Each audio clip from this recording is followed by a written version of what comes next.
Welcome to the Winners and Losers Show. Hello, everybody. It's me, Hank. We're doing another one, episode 171. Can you believe it? I sure can't. That's a minuscule, actually, amount of episodes, considering I started this show in 2010. But hey, we're over 100. That's fun. Good stuff coming up today. We're going to talk about Pete Buttigieg. He's going to be the main star of today's program. Last week was all about Dianne Feinstein, and this week we're heading into the future. Pete will be the pharaoh of the new American states someday. He's being groomed. They have been working to get him ready. Getting you ready, really, is the real grooming for accepting his eventual rule and reign, which I assume will be for several thousands of years, if the concept of time is even relevant by that point. Because the billionaires he represents are going to change the rules of physics because they're so great, so that they can all live forever and chew through the one planet where consciousness, or at least I would argue advanced consciousness, seems to exist. Not that we can't argue about other animals having consciousnesses and stuff. I actually do think there's consciousness layers, nuances to the concept, but I think that something is pretty unique about humans. I don't see any mice building radio towers, is my lazy argument for that. But no, I don't like ranking that at all. I think the notion of ranking is an unfortunate sub effect. That's not even a thing of our consciousness, the way we perceive and analyze the world. Not that that's necessarily normal or natural, but we certainly do like to look at things in terms of competition and rank and status and comparison. Yeah, okay, that's fine. There's good stuff. I mean, if I'm deciding on one or two options, I think it's okay to have some ranking. I'm not saying it's all bad. What the fuck am I trying to say here? A couple other stories, too.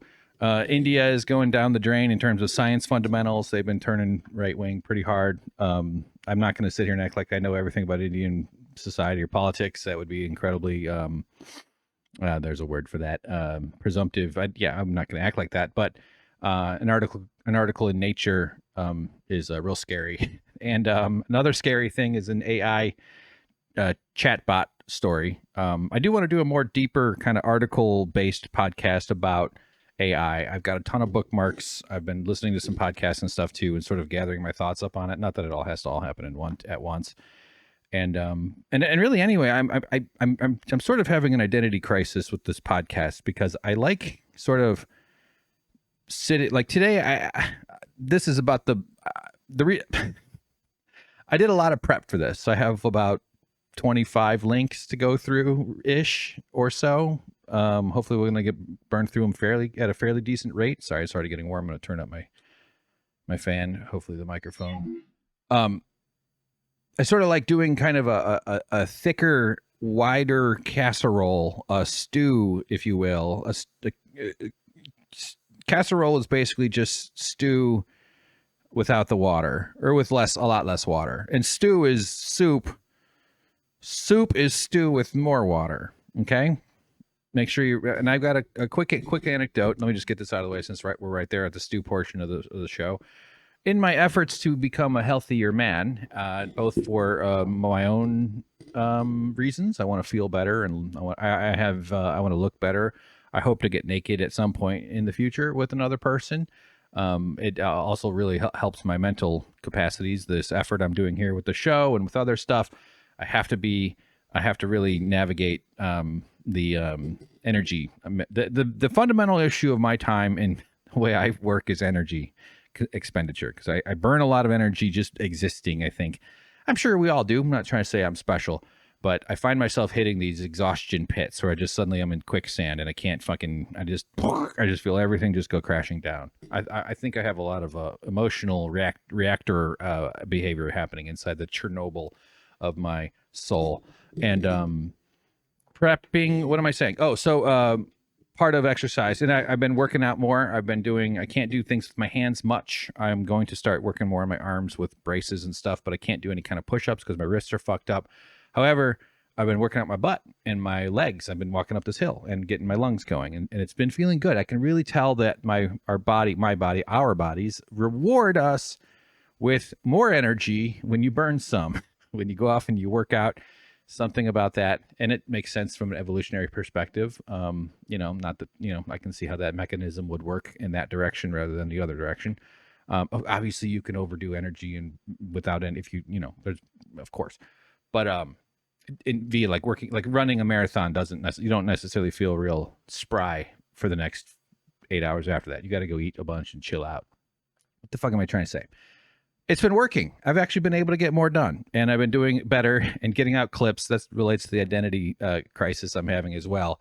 But as part of that, I decided to make bone broth, which you've heard. It's sort of a trendy thing. I've been making bone broth off and on for the last couple of years or so, depending on if I'm trying to be healthy or not. You freeze it. What I do with it then is I water it down because it's supposed to be sort of gross. It comes out gelatinous. Like that jelly at the bottom of a chicken pan when you cook it, that's actually good stuff. That's gelatin. It's healthy for your limbs and your bones and your organs and shit. But it's gnarly. It's like, ugh, what is this? A fire in the sky? The guy wakes up in a spaceship and he's covered in, he goes, and then those doctors come by and they give him like a really big insurance bill. That's a good, fire in the sky with an insurance bill. Not that creative, but anyway. Bone broth is intentionally overcooking soup in order to reduce, and you put a lot of bones in it. My freezer is full of bones and rib bones and chicken bones. And then it becomes this amazing nutritious fluid. Brown, put some onions, some peppers. You can put peppers in there too, I guess. Well, anything you want, honestly. Onions, carrots, celery. That's called mirepoix for those of us trying to impress women with our food knowledge. And you just include it in your thing. So I water it down, microwave the shit out of it. This is when I go to eat it. And I actually put some green onions, some scallions, you might call them, into it. I cut the scallions with scissors. Actually, it's a way of avoiding having to slice up or wash a cutting board. So that's a nice, another fun tip for you. And I get this nice little bone brothy soup. Add a little salt. Maybe you have some meats or some other shit. You can drop that in there. You can do anything you want. Oh, and I also just put raw broccoli in when I microwave it. And that's sort of, if you do it for 3 or 4 minutes, you got to microwave it a good bit to get close to boiling. Then the broccoli's al dente. Honestly, it's also a beautiful green when it's cooked like that. I should just do a cooking show podcast. That'd be fun. I'm really enjoying myself right now, but I can tell I'm rushing. So what I did though, while making bone broth, simmering for 24 hours, leaving it overnight feels a little risky when you put it at, like maybe somehow the place is going to catch on fire. You're really not supposed to leave a stove unattended, but I've done it a whole bunch of times. Make the flame incredibly low. Occasionally I'll wake up in the middle of the night with an anxiety panic and go check it or something like that. But this turned out fine. Everything was going to plan. And I was pouring, got 2 quarts. Had more to go because it's kind of got to do that in batches, and then a second pour. Right now I've retrieved roughly a third of what's in the standard.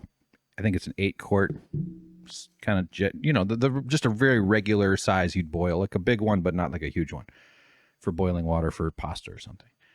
And I go to pour, and I'm feeling good, and I'm finally glad to be getting this done because I was getting ready to have some food. You know what I mean? I was like ready. Okay, I'm going to eat after I do this thing, and everything was feeling nice. And I went and I poured it, and I didn't hear the normal noise, and and my brain went beep boop beep boop beep boop. Something's wrong. And then I went, oh fuck! And I forgot to put the catch pan down. I was using this smaller metal pan to catch it through the strainer. I just strained it straight into the sink. Classic fuck up. There's an Instagram video of somebody doing that where they just dump their shit down the sink. It's just like, god damn it. So I caught it in time to still get another quart and a third out of it, but I easily wasted 2 quarts. So I think I wasted about 30 to 40% of my batch just straight down the fucking sink. And now the rats have great joint tissues, wonderful health. The cockroaches and the rats that live in the pipes, they are doing great. They're doing wonderful now, and their depression is gone. So helping the community. So yeah, be careful. Be cautious. Don't. It's always good to stop and pause before something. It's also pretty risky when you got pretty much boiling water in a big pot with messed up wrists too. I was just like, oh, and I was fine, but tip it over there and yeah, straight down the drain. Fucking moron. So just sharing that with you.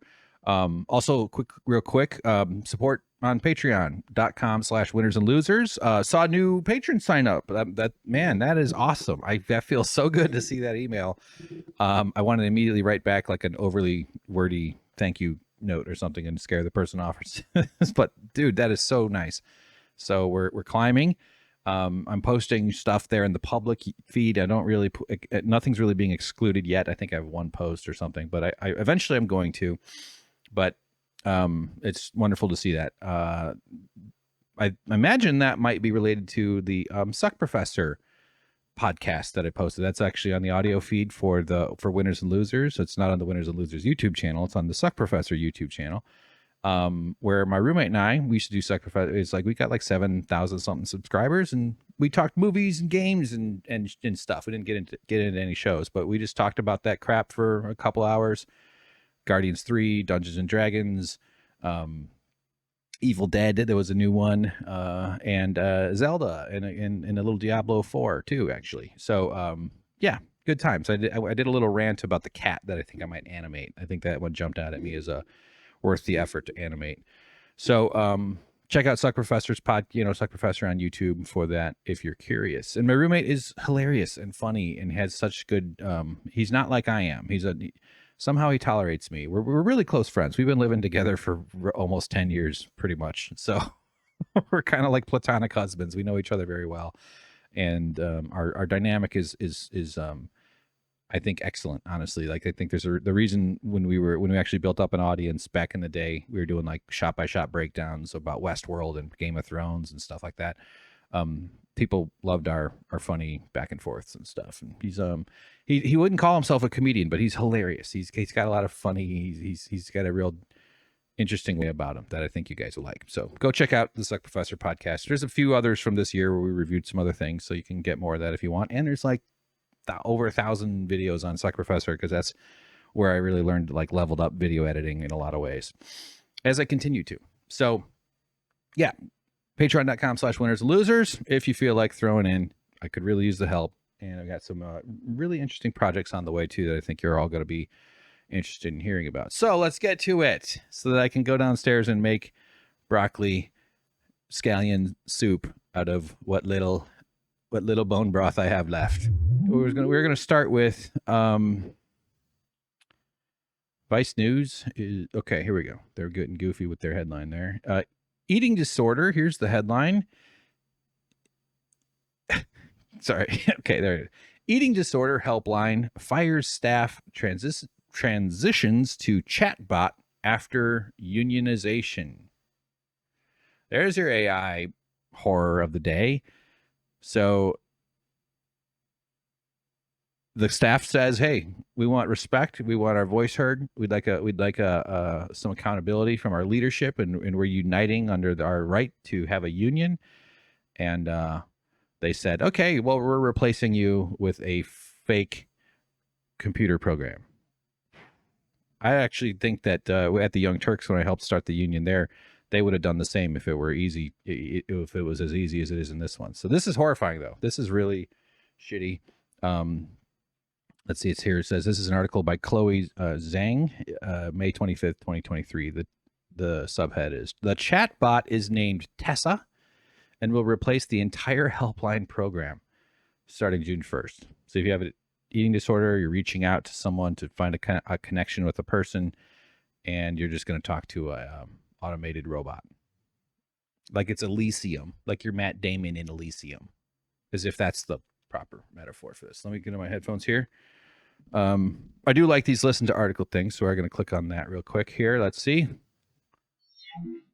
Executives at the National Eating Disorders Association, NEDA, decided to replace hotline workers with an AI chatbot named Tessa 4 days after the workers unionized. That's funny. Gnarly. That is no good. We'll just let the speak bot go. NEDA, the largest nonprofit organization dedicated to eating disorders, has had a helpline for the last 20 years that provided support to hundreds of thousands of people via chat, phone call, and text. NADA claims this was a long-anticipated change and that AI can better serve those with eating disorders. But do not be fooled, this isn't really about a chatbot. This is about union busting, plain and simple, Helpline associate and union member Abby Harper wrote in a blog post. She is correct. This is about upending and ridding oneself of humanity. These companies, these corporations, these union busters are encountering the flaw in capitalism, which is it requires humans. Human beings are very problematic. We are expensive. We get upset. Our cars break down on the way to work. Our internet doesn't work sometimes if we work from home.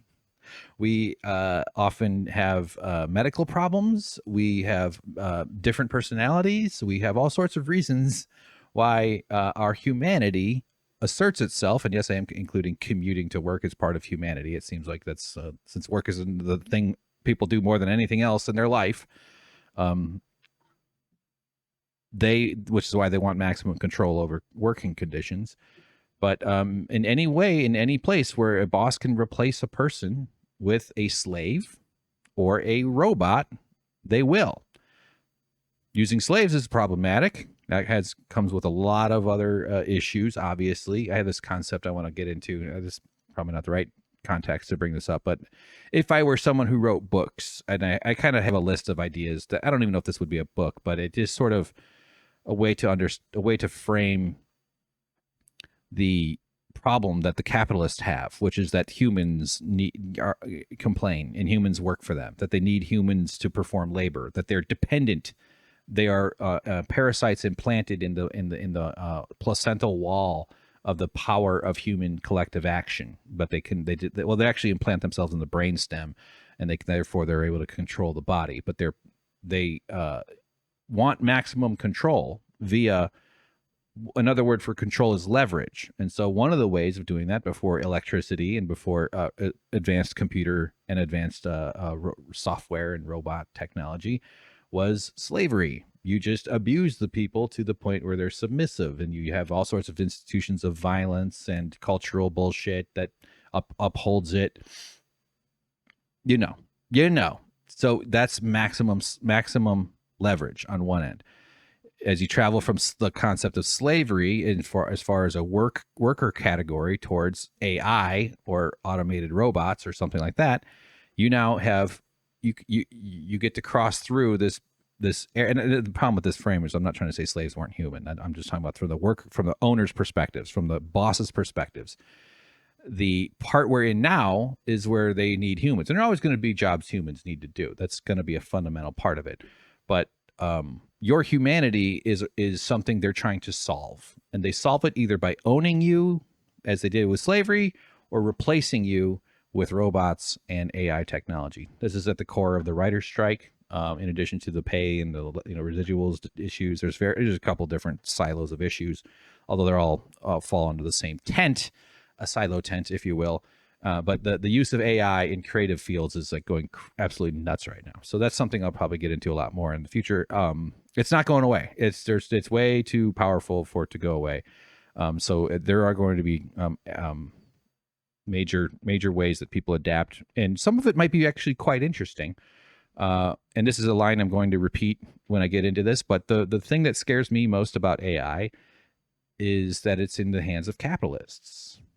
The frightening part of AI is that it is a tool that is controlled by people who are driven by greed and consumption and upholding a system of stress-based profits, of using all the ways they divide people and make your life hard and prevent you from changing the system, or even just self-neuralize your own, just like implanting cultural beliefs such as the idea that oppression is human nature. That's one of those, that hierarchy is human nature. All the ways that they get you to self-oppress so that they don't have to do the work. Those are the capital. That's all what underpins capitalism. And so I am highly suspicious of anyone who has whose incentives are derived from that. In the future, Without capitalism, AI probably would play a role as technology advances, as these tools, and also the naming it AI. See, I'm starting to go down the. I need to read more articles before I really go into it deeply. But like the naming it AI is also kind of problematic because the concept of intelligence isn't all that well agreed upon. It's kind of a vague concept. So here, this is from the Abby Harper, who is one of the people who wrote a blog about this. Just continuing this article in Vice. According to Harper, the helpline is composed of 6 paid staffers, a couple supervisors, and up to 200 volunteers at any given time. A group of 4 full-time workers at NADA, including Harper, decided to unionize because they felt overwhelmed and understaffed. Boy, do I relate to that. We asked for adequate staffing and ongoing training to keep up with our changing and growing helpline and opportunities for promotion to grow within NADA. We didn't even ask for more money. Just to have their voice heard and their input received and acknowledged.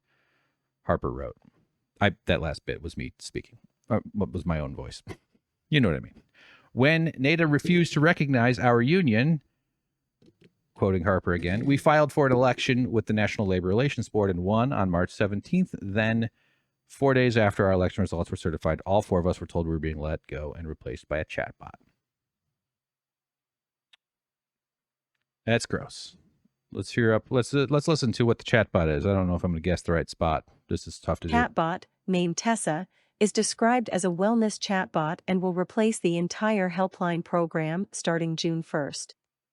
Helpline volunteers were also asked to step down from their one-on-one support roles and serve as testers for the chatbot. According to NPR, which obtained a recording of the call where NADA fired helpline staff and announced a transition to the chatbot, Tessa was created by a team at Washington University's medical school and spearheaded by Dr. Ellen Fitzsimmons-Craft. The chatbot was trained to specifically address body image issues using therapeutic methods and only has a limited number of responses. It's not an open-ended tool. There you go. That's fun. There you go. That's nice. Yeah. Well, there's some more to this. They're claiming it's not a replacement for the helpline. Well, what are you firing your humans for? It is a completely different program and offering, and it was born out of the need to adapt to the changing needs and expectations of our community. Yeah, this is shitty stuff. Harper thinks that the implementation of Tessa strips away the personal aspect of the support hotline, in which many of the associates can speak from their own experiences. Some of us have personally recovered from eating disorders and bring that invaluable experience to our work. All of us came to this job because of our passion for eating disorders and mental health advocacy and our desire to make a difference, she wrote in her blog post. Harper told NPR that many times people ask the staffers if they are a real person or a robot. I've wanted to do that all the time when it's like a chat response. I'm sure it usually isn't. No one's like, oh, shoot, you're a person? Well, bye. It's not the same. And there's something very special about being able to share that kind of lived experience with another person. So it's the human connection.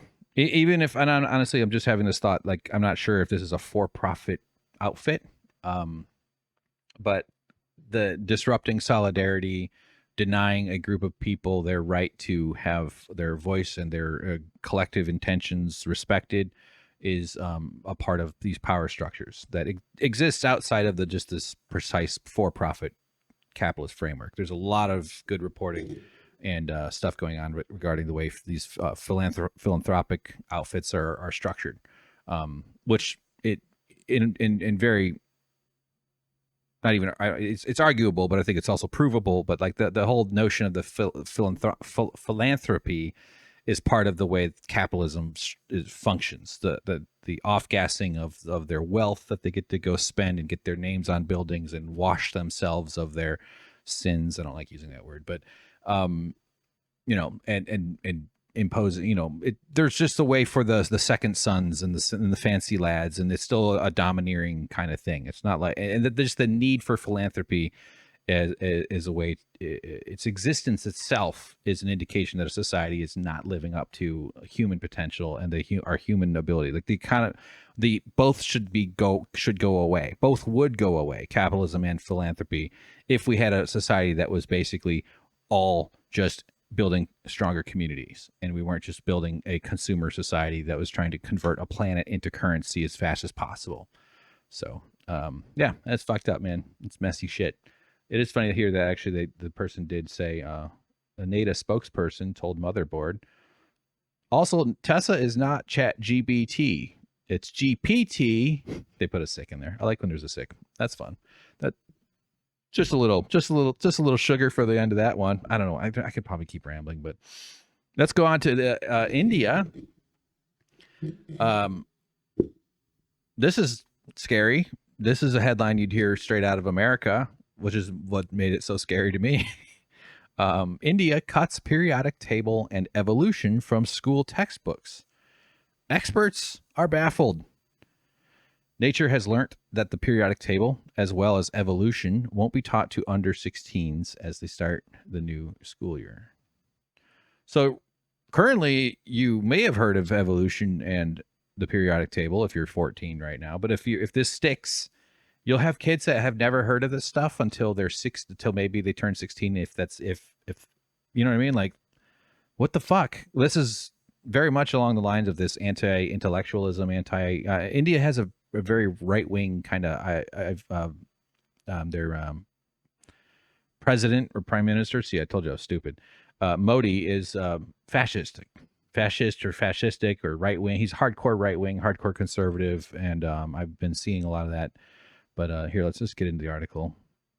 This is in the, I think I already said this, but this is in Nature, which is, I think, one of the top like science journals, magazines, etc. In India, children under 16 returning to school this month at the start of the school year will no longer be taught about evolution, the periodic table of elements, or sources of energy. What? Why would you take, like, okay. The news that evolution would be cut from the curriculum for students aged 15 to 16 was widely reported last month when thousands of people signed a petition in protest. But official guidance has revealed that a chapter on the periodic table will be cut too, along with other foundational topics such as sources of energy and environmental sustainability. Oh, they don't want people to know. Your knowledge is a threat. What I think is probably the most powerful part of humanity is our cooperation across time. Education and knowledge is cooperation across time. You get to inhabit and learn from and ingest it into your own consciousness, the consciousnesses of the past. That's what I kind of think about when I think about why humans are a much different category of consciousness, is that our ability to cooperate through time is the true strength of humanity is not just the present cooperation I always go on and on about, but it's the fact that it's teaching, it's learning. It's that you can accumulate information much faster than the biological limit of instinct information accumulation. We actually have a different form of information accumulation that comes in the form of knowledge and things that get passed on, and that's what informs culture and drives, how a society is shaped and all that. Back to the paragraph, back to the article. Younger learners will no longer be taught certain pollution and climate-related topics, and there are cuts to biology, chemistry, geography, mathematics, and physics subjects for older school students. So they're just getting rid of the stuff that, like, what kind of society, and I mean this about India, of course, but also just in general, just like what kind of, because this kind of stuff happens in America all the time. We're incredibly ignorant people in this country. You see stuff for years about American students being outclassed by Japanese counterparts or European counterparts. I'm sure China is outpacing Americans in education and showing up to college without having any idea what evolution is, and especially in like the religious centered educational systems or the voucher programs that are they're trying to privatize schools. And you're also seeing this in the whole takeover of the school boards by the right wing people, because it's kind of understood that if you can control how people are taught, what they're learning, what information they're allowed to have access to, you can implant your own chaotic, destabilizing types of stuff. And you could argue that works in all directions. There's an editorial the same way that anybody who says they're not biased is not really, that's not correct. There's always kind of a bias built in. It's like based on just what you choose to approach. So overall, the changes affect some 134 million 11 to 18-year-olds. God, there's so. I saw a headline that I think India has more people than China now. It's also geographically a lot smaller than China. It's big. It's a big ass place, but it's nowhere near as. I don't think it's as big as China or the United States even. And it's I do think I saw. I believe if you search country with most people, I think it's India now. Overall, the changes affect some 134 million 11 to 18-year-olds in India's schools. The extent of what has changed became clearer last month when the National Council of Educational Research and Training, NCERT, the public body that develops the Indian school curriculum and textbooks, released textbooks for the new academic year that started in May. Researchers, including those who study science education, are shocked. Quoting, anybody who's trying to teach biology without dealing with evolution is not teaching biology as we currently understand it, says Jonathan Osborne, a science education researcher at Stanford University in California. It's that fundamental to biology. It's that fundamental to biology. The periodic table explains how life's building blocks combine to generate substances with vastly different properties, he adds, and is one of the great intellectual achievements of chemists. Mithili Ramchand, a science teacher trainer at the Tata Institute of Social Sciences in Mumbai, India, says that everything related to water, air pollution, resource management has been removed. There's a quote there, right? Isn't there a weird quote? Oh, I see. There's just a space between. Okay. I don't know. So somehow that's confusing. They quote, there's an extra. I'm tripped up. I'll just keep going. I don't see how conservation of water and air pollution is not relevant for us. I don't know. There's something weird about this here. It's all the more so currently, she adds. A chapter on different sources of energy, from fossil fuels to renewables, has also been removed. That's a bit strange, quite honestly, given the relevance in today's world. More than 4,500 scientists, teachers, and science communicators have signed an appeal organized by Breakthrough Science Society, a campaign group based in Kolkata, India, to reinstate the axed content on evolution. NCERT has not responded to the appeal, and although it relied on expert committees to oversee the changes, it has not yet engaged with parents and teachers to explain its rationale for making them. NCERT also did not reply to Nature's request for comment. Yeah, that's not good. It goes on to talk about the periodic table, evolution. Let's just get to the very end here. I'm not going to get this name right. Aditya Mukherjee, a historian at Jawaharlal Nehru University in New Delhi, says that changes to the curriculum are being driven by Rashtriya Swayamsevak Sangh, RSS in parentheses, a mass membership volunteer organization that has close ties to India's governing Bharatiya Janata Party. The RSS feels that Hinduism is under threat from India's other religions and cultures. Oh, I've heard. Yeah, RSS. Oh, okay. I've seen that acronym. Yeah, okay. I told you I'm an idiot about it. I'm not going to pretend like I'm I'm a fool. I wear it on my sleeve. I'll read that last sentence there again. The RSS feels that Hinduism is under threat from India's other religions and cultures. So they're protecting the dominant religion. These are religious nutters taking away children's access to objective and empirical science and knowledge. And I'm sure it aligns really well with corporate interests too, with business, with profit taking, because they have to sustain. They don't want to teach people about pollution and scientific concepts. Like it's not unlike what's happening in America with our Christian education systems. Final paragraph. There is a movement away from rational thinking against the Enlightenment and Western ideas in India, adds Sucheta Mahajan, a historian at Jawaharlal Nehru University, who collaborates with Mukherjee studies of RSS influence on school texts. Evolution conflicts with creation stories, adds Mukherjee. History is the main target, but science is one of the victims, she adds. Yeah. Man, the way they use history, the way that's how do you even trust the history you learn? I mean, how do you know what you're taught? When you're a kid, you just trust it. I believed the history I was taught. I don't know if I necessarily thought it was comprehensive, but it's really only been the last 5 to 10 years where I've leaned harder into like labor organizing and stuff like that, and kind of learned taking on a perspective of history through like a workers sort of perspective. But yeah, that's a massive issue, I think, for all societies. You have some, there's a past that, just by the nature of it being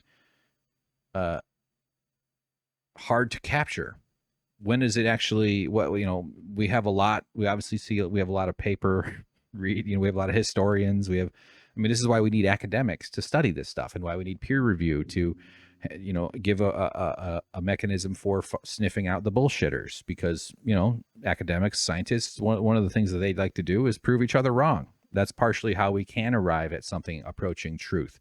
And then there's interpretation, and there's all sorts of ways. But when you just turn history over to the religious fanatics, they're going to teach you stuff that's not true.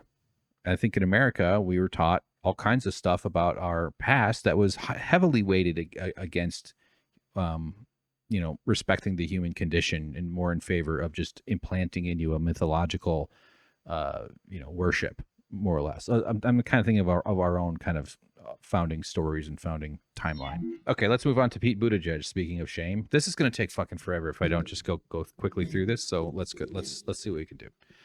So this hit a couple weeks back, about a week or so ago. You might have already listened to a Pete Buttigieg-based podcast about it. Got a pretty cool photo in Wired magazine. Big congrats to the plucky mayor. Mayor Pete is going to be a great president someday, or pharaoh, or czar, or whatever kind of leader leadership crown title, king maybe. He is just such a brilliant boy. My theory about Pete Buttigieg's popularity is that he's the guy everyone wishes was their son. Wouldn't he be a good son? Doesn't he seem like the kind of son you'd like to talk about? Oh, you should hear about my son? He's the mayor. Did you hear about my son? He joined the military.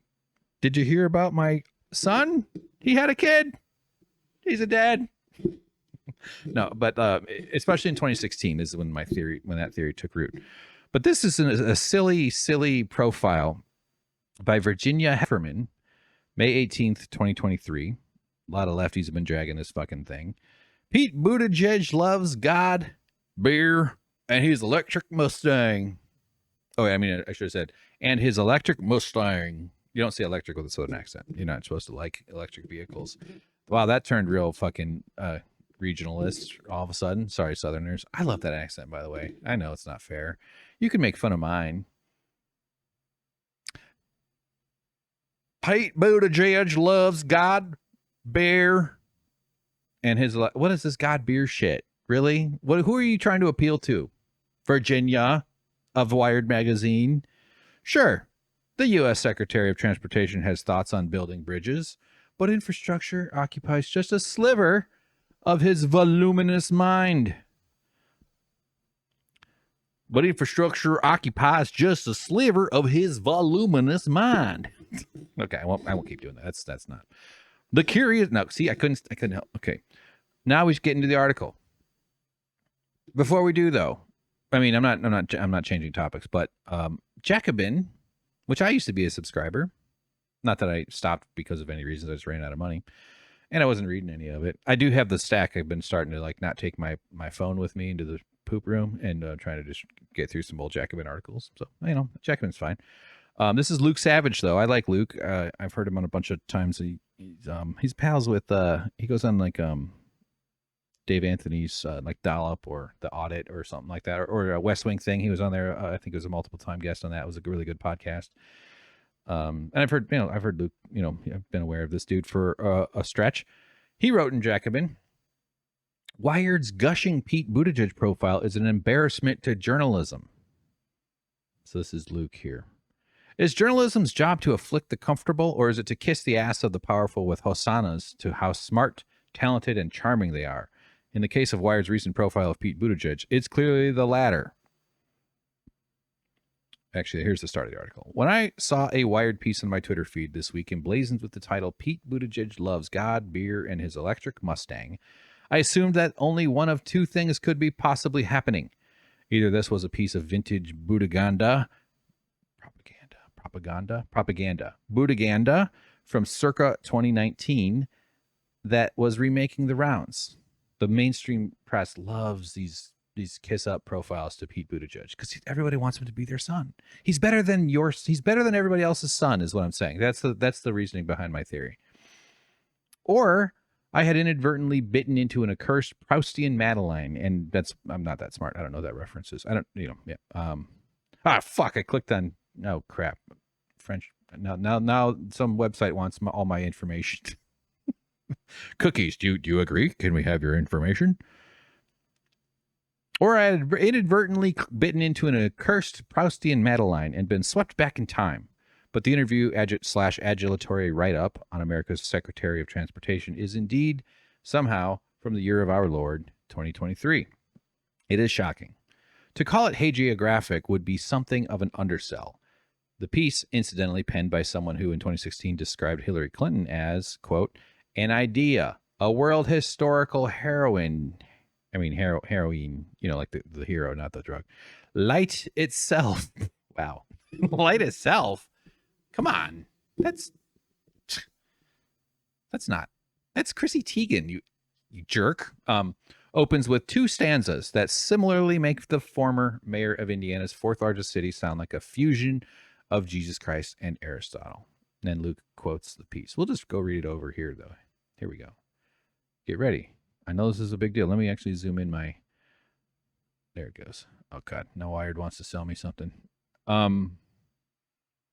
The curious mind of Pete Buttigieg holds much of its functionality in reserve, even as he discusses railroads and airlines down to the pointillist data that is his current stock in trade. The U.S. Secretary of Transportation comes off like a Mensa black card holder who might have a secret go habit or a 3-second Rubik's Cube solution. Come on.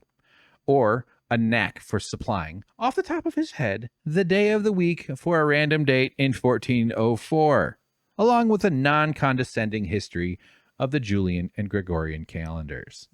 What? Might have a secret go habit. He might be keeping it under wraps. Chasen, his husband, would probably divorce him if he found out he was trying to learn a different board game than chess. What the fuck? Okay, don't. I was about to start rambling about Go documentaries. There's 2 Go documentaries, by the way. They're really great. Or a 3. By the way, I think the world's record Rubik's Cubers are these freak. I say that with love. You've seen it. You've seen the people do the Rubik's Cube, and it's like a blur of their hands, and then suddenly it's done. It's absolutely incredible. I enter those competitions, and they're like, dude, it's Sunday night. We can't just keep the building open for you. This was Saturday. This was like a Saturday morning thing. All the competitions were finished by like 2 p.m. on Saturday. You've been here since then. We can't. You got to finish this. And I'm like, yeah, but I'm getting there. I think I might figure it out eventually. Knack for supplying, or with the random date in 1404. Is that just like, what is this autism shit? I'm autistic, but I'm not trying to like the not that that's only autistic people know that stuff, but usually that's a sign of someone whose mind is like, they can do that kind of like tell you what day of the week was a random date in 1404, for instance. That's, what I mean. I did a whole podcast about my autism if you want to go listen to that. As Secretary Buttigieg and I talked in his this is again what's her name? Virginia Hefferman. As Secretary Buttigieg and I talked in his underfurnished corner office one afternoon. Oh, he's so brilliant he doesn't have all the furnishings. I slowly became aware that his cabinet job requires only a modest portion of his cognitive powers. What the fuck is this? Other mental facilities? No kidding. I was expecting faculties. Other mental facilities, no kidding, are apportioned to the Iliad, Puritan historiography, and Nausgaard's Spring, though not in the original Norwegian. Slacker. Ha ha ha ha. During the 2020 election where he ran, or 2019, it was reported that he learned Norwegian so he could read a book. And I think that's been debunked in a lot. Like, I think he learned a little bit. I don't know. Let's hear some fucking Norwegian, okay? There, book reader. Come on. I would learn Norwegian to get laid. I'd be like, I'd learn how to say, I'm sorry, I'm a dumb American. Which way to your heart? I missed my chance to go to Europe. I don't think it'll ever happen. Fortunately, he was willing. Do Norwegian girls like sad, chubby, bald guys whose beard's falling out? Is that their thing? Anybody want to update me? Fortunately, he was willing to devote yet another apse in his cathedral mind to making his ideas about three mighty themes: neoliberalism, masculinity, and Christianity intelligible to me. He deigned to dumb it down for this moron, this puddle of sentient ooze, compared to the brilliance that is the planet-striding colossus of Pete Buttigieg's brain. She was in the presence of greatness. Let's go back to the Jacobin article. That's crazy. So now Luke Savage is writing here. Oh, come on. Following the absurd suggestion that the likes of Pete Buttigieg and President Joe Biden may represent a nascent renaissance of the religious left, Buttigieg is an Episcopalian and Biden is a Catholic, we get to the interview itself. To give Buttigieg his due, he is better at sounding profound than your average liberal politician. That is among his skills. Like Barack Obama, still the undisputed virtuoso of the shtick, he has a knack for communicating bland, centrist orthodoxies with a superficial sheen of depth. He is capable of speaking about politics at some level of abstraction. He makes references to history. He refers to concepts like modernity and occasionally borrows words from other languages. Moi aussi. Throughout the conversation, most of what Buttigieg actually says is pretty conventional. He has the views and opinions on current events that one would reasonably expect an educated person of his background and class location to hold. Liberal democratic capitalism is good. The utopian possibilities of 1990s globalization have failed to realize themselves. The invasion of Ukraine has been disruptive to the world order. Traditional conceptions of masculinity are retrograde and conservative. The relevant issue here isn't whether you agree or disagree. Oh, I kind of just kept that list going. This is a whole new sentence here. The relevant issue here isn't whether you agree or disagree, because the substance of the views themselves is almost beside the point. What matters is that Buttigieg exudes the right aura of sophistication and wonkish intelligence. That's right. Just like me. When I go to the store in my sweatpants and I zip up my hoodie so that it covers the food stain, it's because I want people to know there's an aura. I want them to get the right aura. Let's get back to the Buttigieg piece. We're going to do a bunch of videos, and we've got a lot of audio coming to this too. So here's more from Virginia Hefferman writing in Wired about the ascended being that is Pete. That's a Stargate SG-1 reference. Because Buttigieg at 41, he's only 41, is an old millennial, because as a Rhodes Scholar at Oxford, he got a first in PPE, philosophy, politics, and economics, the trademark degree for Labor Party elites of the Tony Blair era. Well, that inspires confidence, because he worked optimizing grocery store pricing at McKinsey. We'll get back to that one real quick. Because he joined the Navy in the hopes of promoting democracy in Afghanistan. I'm sure that was his real intention. I'm a democracy in Afghanistan kind of guy. Me. Because he got gay married to his partner, Chasen, in 2018. Why do you have to say he got gay married? You need to say he got married to him. I don't get straight married to my wife. You know? The cat, Eva, by the way, my wife. That's just a weird phrasing. And because as mayor of South Bend, Indiana, he agitated to bring hipster entrepreneurism and high-tech investment, in quotes for some reason, to his Rust Belt hometown. I had asked him about neoliberalism, the happy idea that consumer markets and liberal democracy will always expand. Oh, isn't that nice? Infinite expansion. Isn't that happy? Doesn't that make you feel warm? Like the little baby in the Teletubbies? What if that baby just started expanding forever? Wouldn't that be even better? The biggest baby? A planet-consuming baby, maybe? More happy. Bigger markets means more happiness. Converting a planet into currency by forcing people into a stress cult that they can then force their work and command their efforts and waste your potential. Okay, that's me. That's my editorializing. Resuming the sentence, and will always expand together. I was also fascinated by the way that Buttigieg, who has long described himself as obsessed with technology and data, has responded to the gendering of tech. What? And especially green tech by fearsome culture warriors, including Marjorie Taylor Greene. All right. That's what's happening in my head right now. Buttigieg, whose father was a renowned Marxist scholar, was himself a devotee of Senator Bernie Sanders as a young man. But he grew up. He ain't stupid anymore. He now recognizes that the persistence of far-right ideology with its masculinist and anti-democratic preoccupations is part of the reason that neoliberalism has come undone. Not everyone, it seems, even wants a rising standard of living if it means they have to accept the greater enfranchisement of undesirables, including, of course, women, poor people, black people, and the usual demons in the sights of the world's Ted Cruz's and Tucker Carlson's. That's sort of the writer's own kind of perspectives, which I'm not necessarily in disagree. I think it's a drastic oversimplification to suggest that these people, the concept of a rising standard of living is another one of those spellcasty thingies that is nuanced. It's easily understood as different things to different people, I guess is what I'm saying. Okay. He also talked about his faith. Lefties these days are said to be less religious than right-wing evangelicals. Yeah, that's not just said. I think that's probably true. Well, there's plenty of religion on the left. But between Buttigieg, whose Episcopalian grounds his decision-making, and his boss, President Joe Biden, whose robust Catholicism drives his sincere effort to revive America's soul, perhaps a religious left is rising again.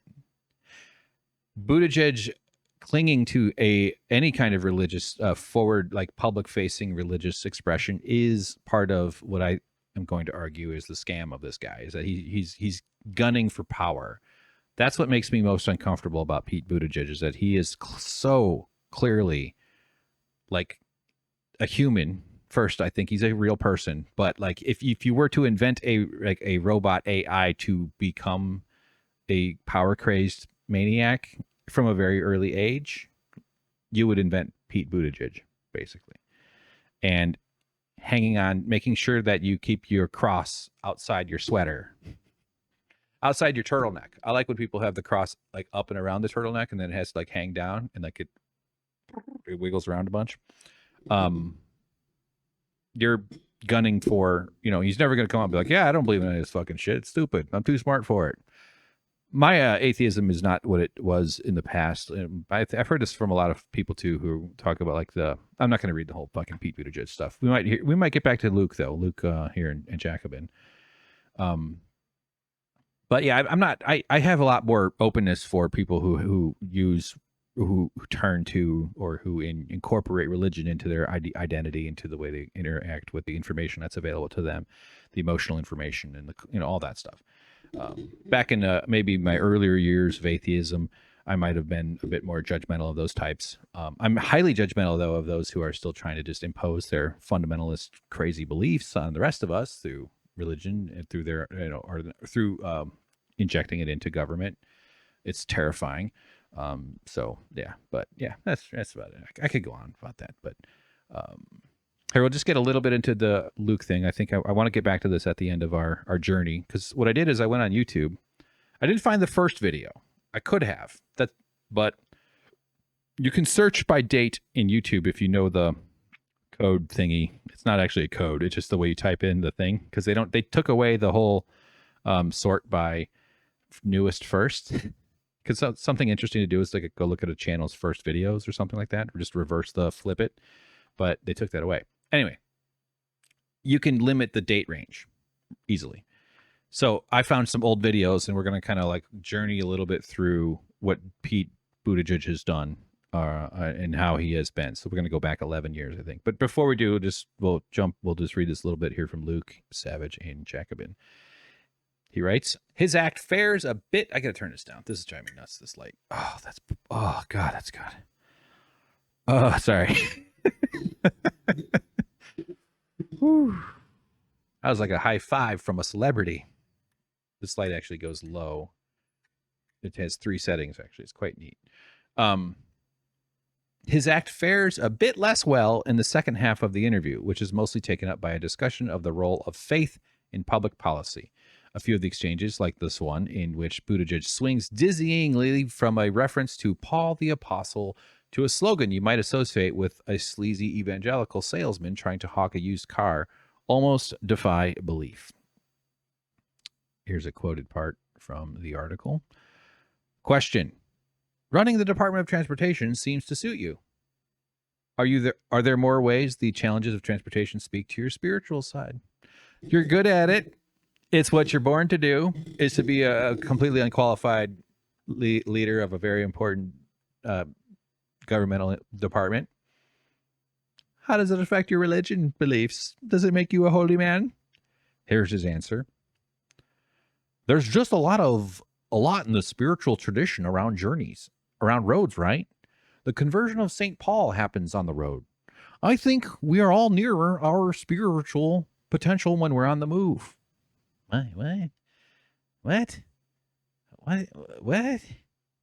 Tell you the only times I ever saw God, I did a bunch of dating in the 20s. In my 20s, there was this one girl. Oh, man. I was moving. No, that was fun. She moved to Denver. There's just a lot. Okay, I don't even know what he's fucking trying to say. There's a lot in the spirit around journeys. Yeah, there are a lot of stories in books about people going places. You know what they don't write stories about? Guys like me, guys who stay home most of the time and don't do much, who scurry to the grocery store to get bone broth recipes, not bone broth fixings, and then dump it down the sink. You know what went on a bigger journey than me? My bone broth, right down to the drain. It's already off in the ocean feeding Finding Nemo and Ellen DeGeneres. So let's jump all the way back. We got a lot of good audio here. This is from... You can actually open the transcript up in YouTube, and that is also... This is from Notre Dame Business.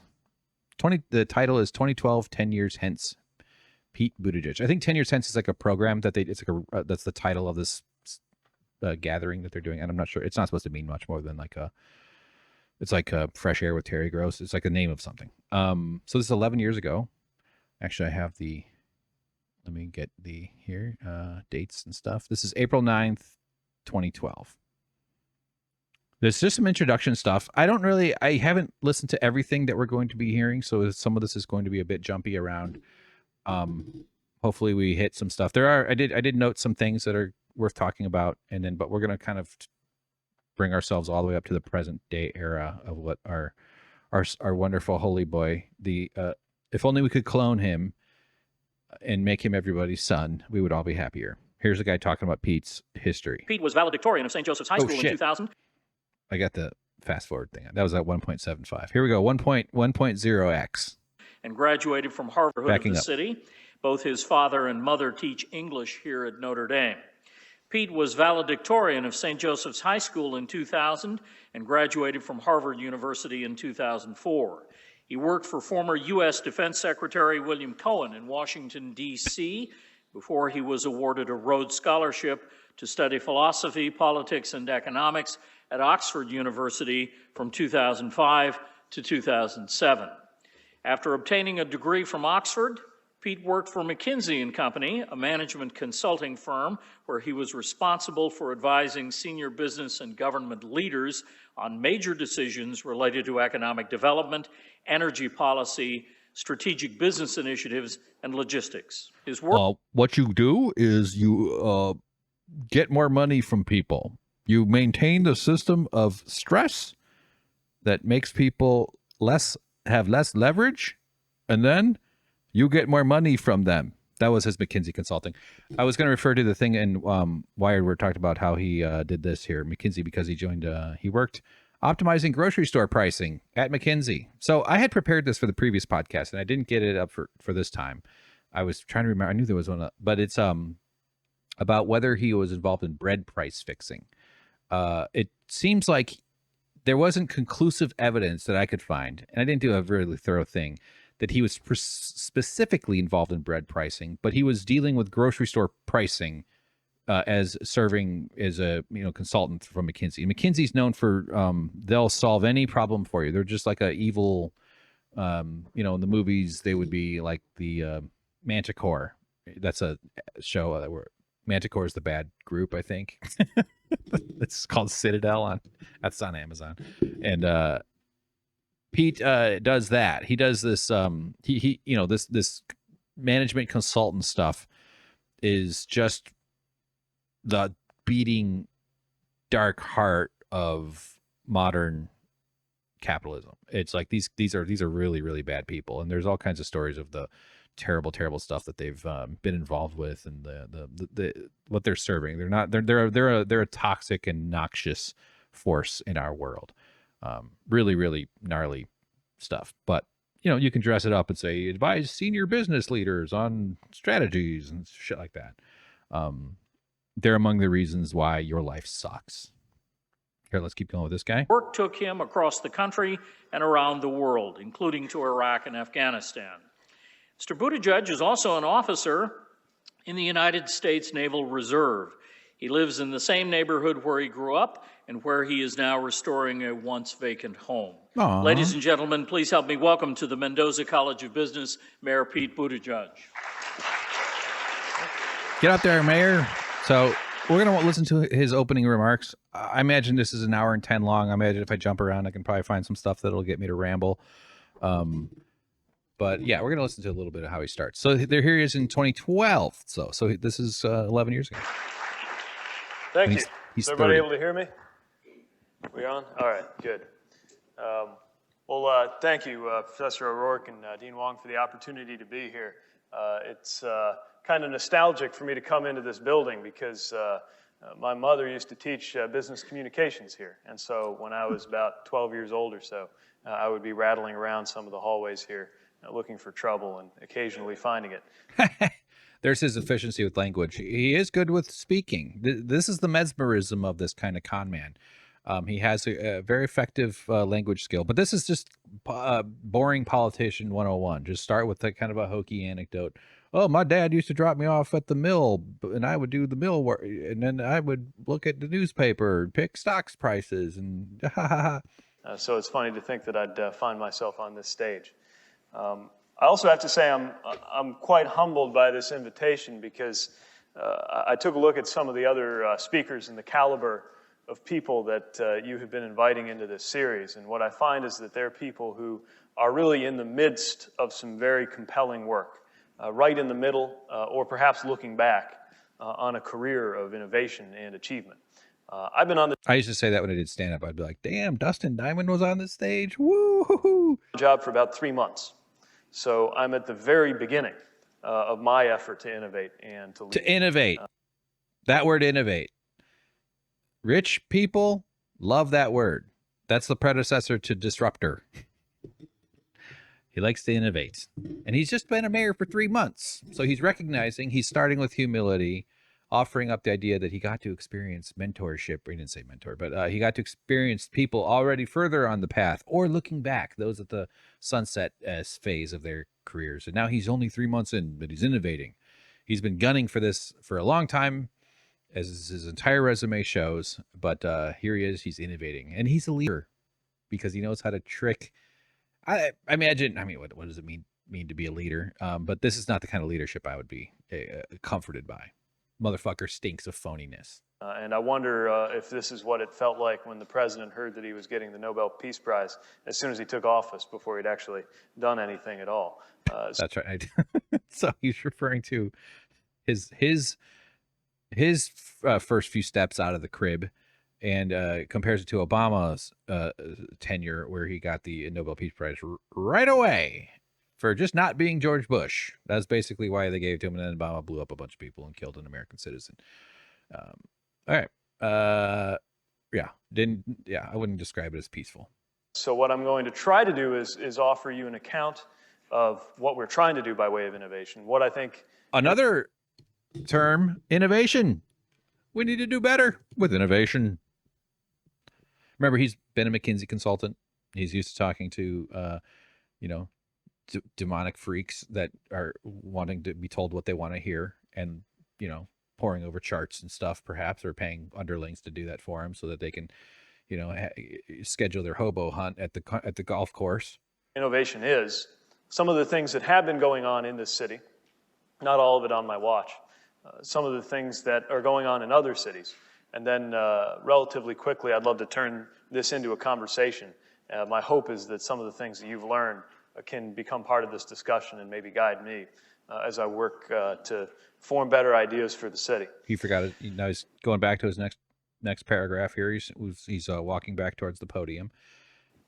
I'll just say a little bit about the position I'm in, too. We think I'm America's youngest mayor of a city over 100,000 people. And so there's pretty much an expectation right out of the box that you're going to innovate. And there's a lot of attention coming to the mayor's office. He's young. We expect him to innovate. So let's just jump ahead. There's a lot more to get into here. I'm just going to skip ahead just for randomly see what he's got. Now we're at 25:48. There's a big old, looks like a PowerPoint thing describing sensors of this is a terrible idea, wastewater treatment plant and some kind of flow chart of feedback grid or something. So he's looking up at the screen. This, and probably saved. Back up a little. And then it talks to a little, Wi-Fi technology was big here. It talks to a little box on a pole. We spent maybe $5 million on this and probably saved $100 million just in not having to put in new pipes, because we now have the system with the little nodes talking to the boxes, sending the data over to our city engineer here, who can make good. So he upgraded the equipment and a power system, or sorry, a water distribution system. I did notice just though that this little cloud and probably saved this little animation right there. It says internet, and it's in like a cloud kind of bubble with a drop shadow, with arrows pointing towards it. So yeah, he's just mesmerizing people. I mean, yeah, fine. I'm not trying to, I don't know. You upgrade infrastructure via how you use things and the actual infrastructure itself. This country could do an incredible amount of infrastructure upgrades in the form of replacing pipes and upgrading water systems. How much, I wonder about, I drink tap water most. I don't really bother with filtering, and I've read that LA tap water is safe. But that might be why my beard's falling. I don't have a lot of faith that America's infrastructure is actually fulfilling its obligation to keep, things in accordance with the innovation possible with modernity. I'm just going to skip ahead a little bit just to see. I'm just curious, and then we'll move on to the next one. And so it'll be a little while before I can show you really what we achieved and how. But I'll tell you what we're doing. First of all, we need to have a better imagination about what business attraction involves. Right? That's perfect. We need a better imagination about what business attraction involves. Business attraction. We need to bring in capital. We need the bosses. We need their piles of money. We need outside investment. Is that necessarily always the worst thing? Not necessarily. Not trying to, but like he's so clearly a big picture thinker, pretending to be guy, leading his city into the future by turning their resources and their people over to the vultures. Right now, we have a very narrow focus in our community on tax incentives. And we have a very narrow focus on real estate. So we basically do two things. We cut your taxes, we give you a selective tax abatement, or we buy you something, we put money into a real estate deal to buy things down for you. Those are tools that can work, but they work on the margins. If this is not a business a community that makes sense for your business to be in, if we don't have an adequate workforce, if your employees don't feel safe, if getting anything out of the government is like pulling teeth just to get a question answered, it's unlikely that I will succeed by tricking you into moving here with a little tax treat, right? So I think that those tax incentives, they work on the margin if you got... Okay, so he wants to get businesses to come in by offering his people up to their, so that rich investors can make profits off of his own community. So now we're going to jump ahead to 2014. This is July 3rd, 2014. Mayor Pete Buttigieg, 4th of July greetings from Afghanistan. Now he's in Afghanistan. And this is on the YouTube channel City of South Bend. So this looks like official City of South Bend YouTube channel. Only 796 subscribers. Here we go. It's the word Afghanistan on black. Hi, everybody. This is Lieutenant Pete Buttigieg coming to you from Afghanistan again. And I wish I could be there with you tonight to celebrate July 4th. We always do a great job celebrating Independence Day in South Bend, and I know this year is going to be no exception. I also wanted to take this opportunity just to thank South Bend and everybody there for being so supportive, not just of me, but it's washed out behind him. It's bright white. He's like under kind of like a military-looking tarp. He's wearing camouflage with the flag patch on one hand. It seems like it's pushed forward so it's visible, although I don't know. I mean, maybe it's just a large shirt.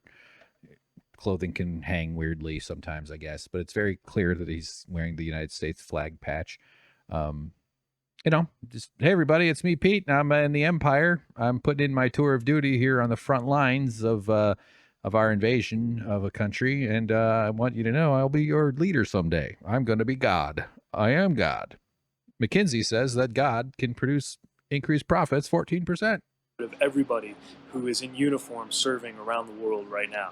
It makes a huge amount of difference to everybody serving abroad to know that we have folks back at home thinking of us and supporting us. In the same way, I'm thinking of you, and in particular, really admire the way that neighbors have been helping neighbors get through the aftermath of the storms that hit our city earlier this week. So with that in mind... You mean the one you're not there to help with because you're working on your presidential campaign by being a fake military guy? Now, he was actually in the military. It's not fake, but I have a couple articles to get into. He took an unconventional route and didn't put in as much time as others. So he took more risks than I've taken to defend the country. But it's all part of the project. Hope everybody has a fun, safe, terrific 4th of July holiday.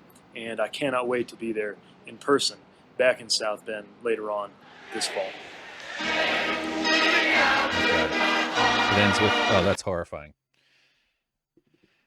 So now it ends with a U.S. flag waving, Happy 4th of July holiday, and then a logo comes up. The city, it's like this, the city of South Bend, Indiana, and it just had the logo. 1865 is on. It's a circular, kind of one of those government circular logos, and it's a U.S. flag and the word peace. Looks like the U.S. flag is being shot out of a sun, kind of a sunrise sort of the image-ish, and the word peace. From a guy who's dressed up as a warrior, surrounded by weapons, instruments of death, peace. But then it's a baseball song. Here, let's just finish this. This is going to be horrible to edit, but... What is this?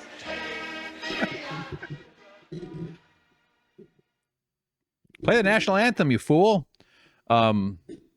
Yeah, weird move. Your mayors and this kind of thing would play to American brains incredibly well.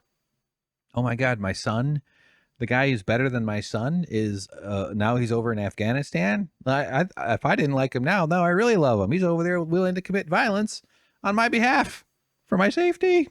Commit violence for my safety, Pete. Or taking risks, so not to discount the efforts, the risks that people in I have much more ire, not much more, but my ire is aimed at the civilian decision makers, the institution of violence that is our entire system is dependent on in America's global empire. So I wouldn't knock some 18-year-old kid who gets recruited into this system via some America's Army, which is a video game. Like a lot of these recruiting, there's deliberate psychological operations to recruit children using video games at much younger ages than 18. So, and I think the way they recruit is horrifying. This guy jumped in and joined after being a McKinsey guy. He like worked his way in after being the Rhodes Scholar and all this and all that. So that because this is an incredibly valuable upgrade, like if you're playing Zelda, this is what it's like to get one of the some upgrade. I don't want to spoil anything for anybody who hasn't yet celebrated Zelda. So a little skepticism is warranted here, though. A Wall Street Journal op-ed was published. We're looking at the Independent, British thing, I think, and The headline is Marine Veterans Criticize Buttigieg for Overstating His Military Experience. The subheading is Mr. Buttigieg skipped all that. No obstacle courses, no weapons training, no evaluation of his ability or willingness to lead. Those words came from this Washington Journal op-ed they're referring to.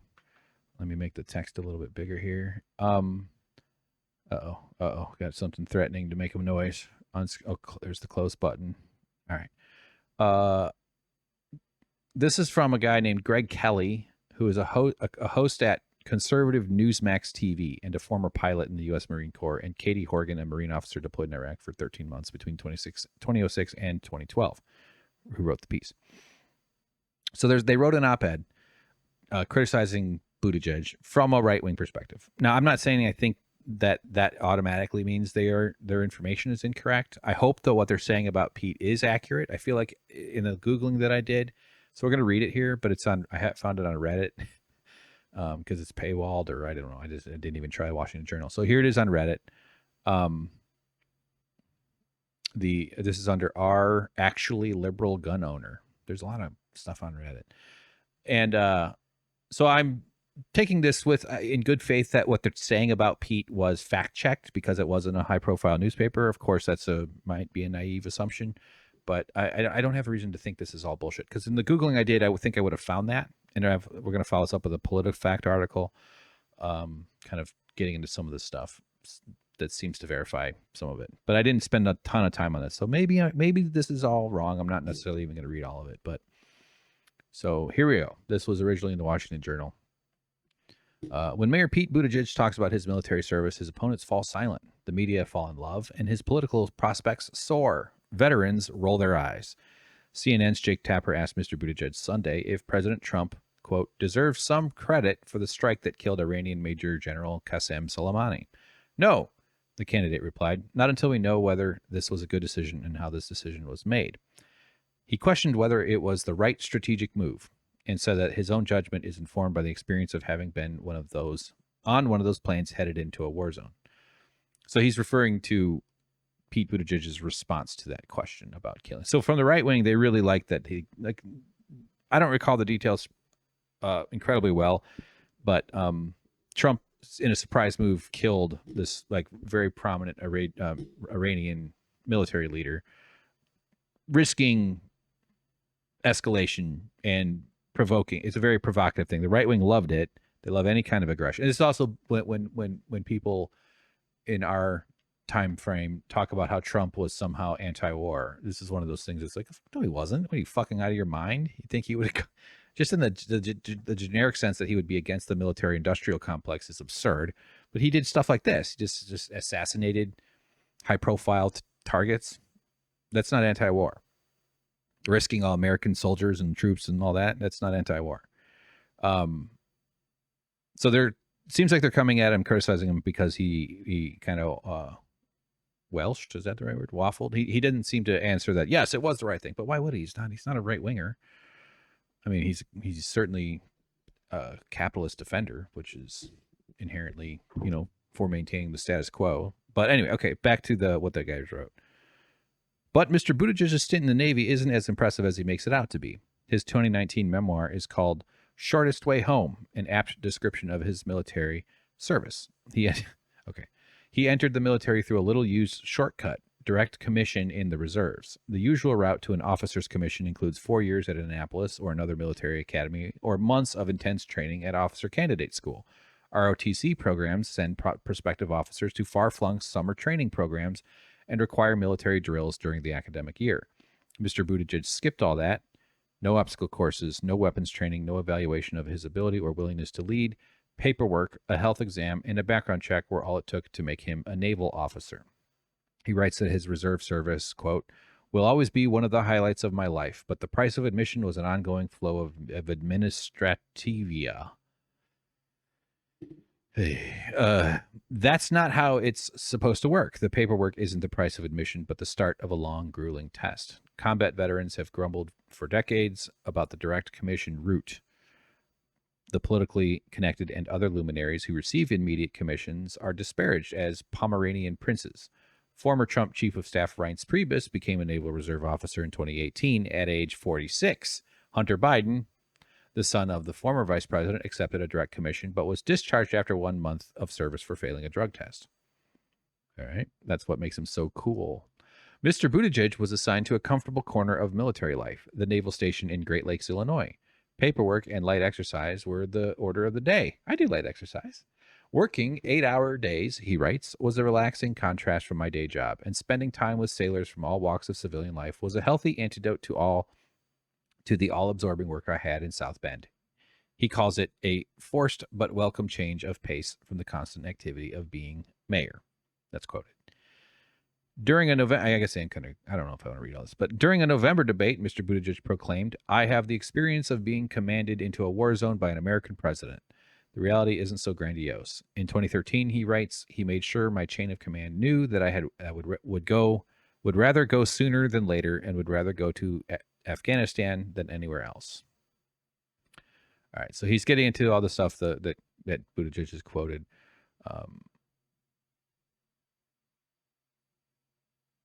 Okay, he writes, I'm just skipping a couple ahead here.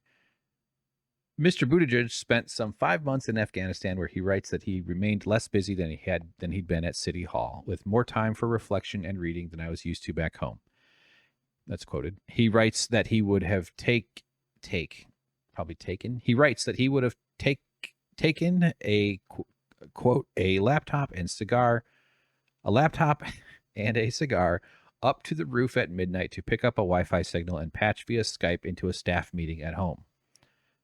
End quote. The closest he came to combat was ferrying other staffers around in an SUV. In his campaign kickoff speech last April, he referred to 119 trips I took outside the wire, driving or guarding a vehicle. That's a strange thing to count. Combat sorties in F-18 are carefully logged. Driving a car isn't.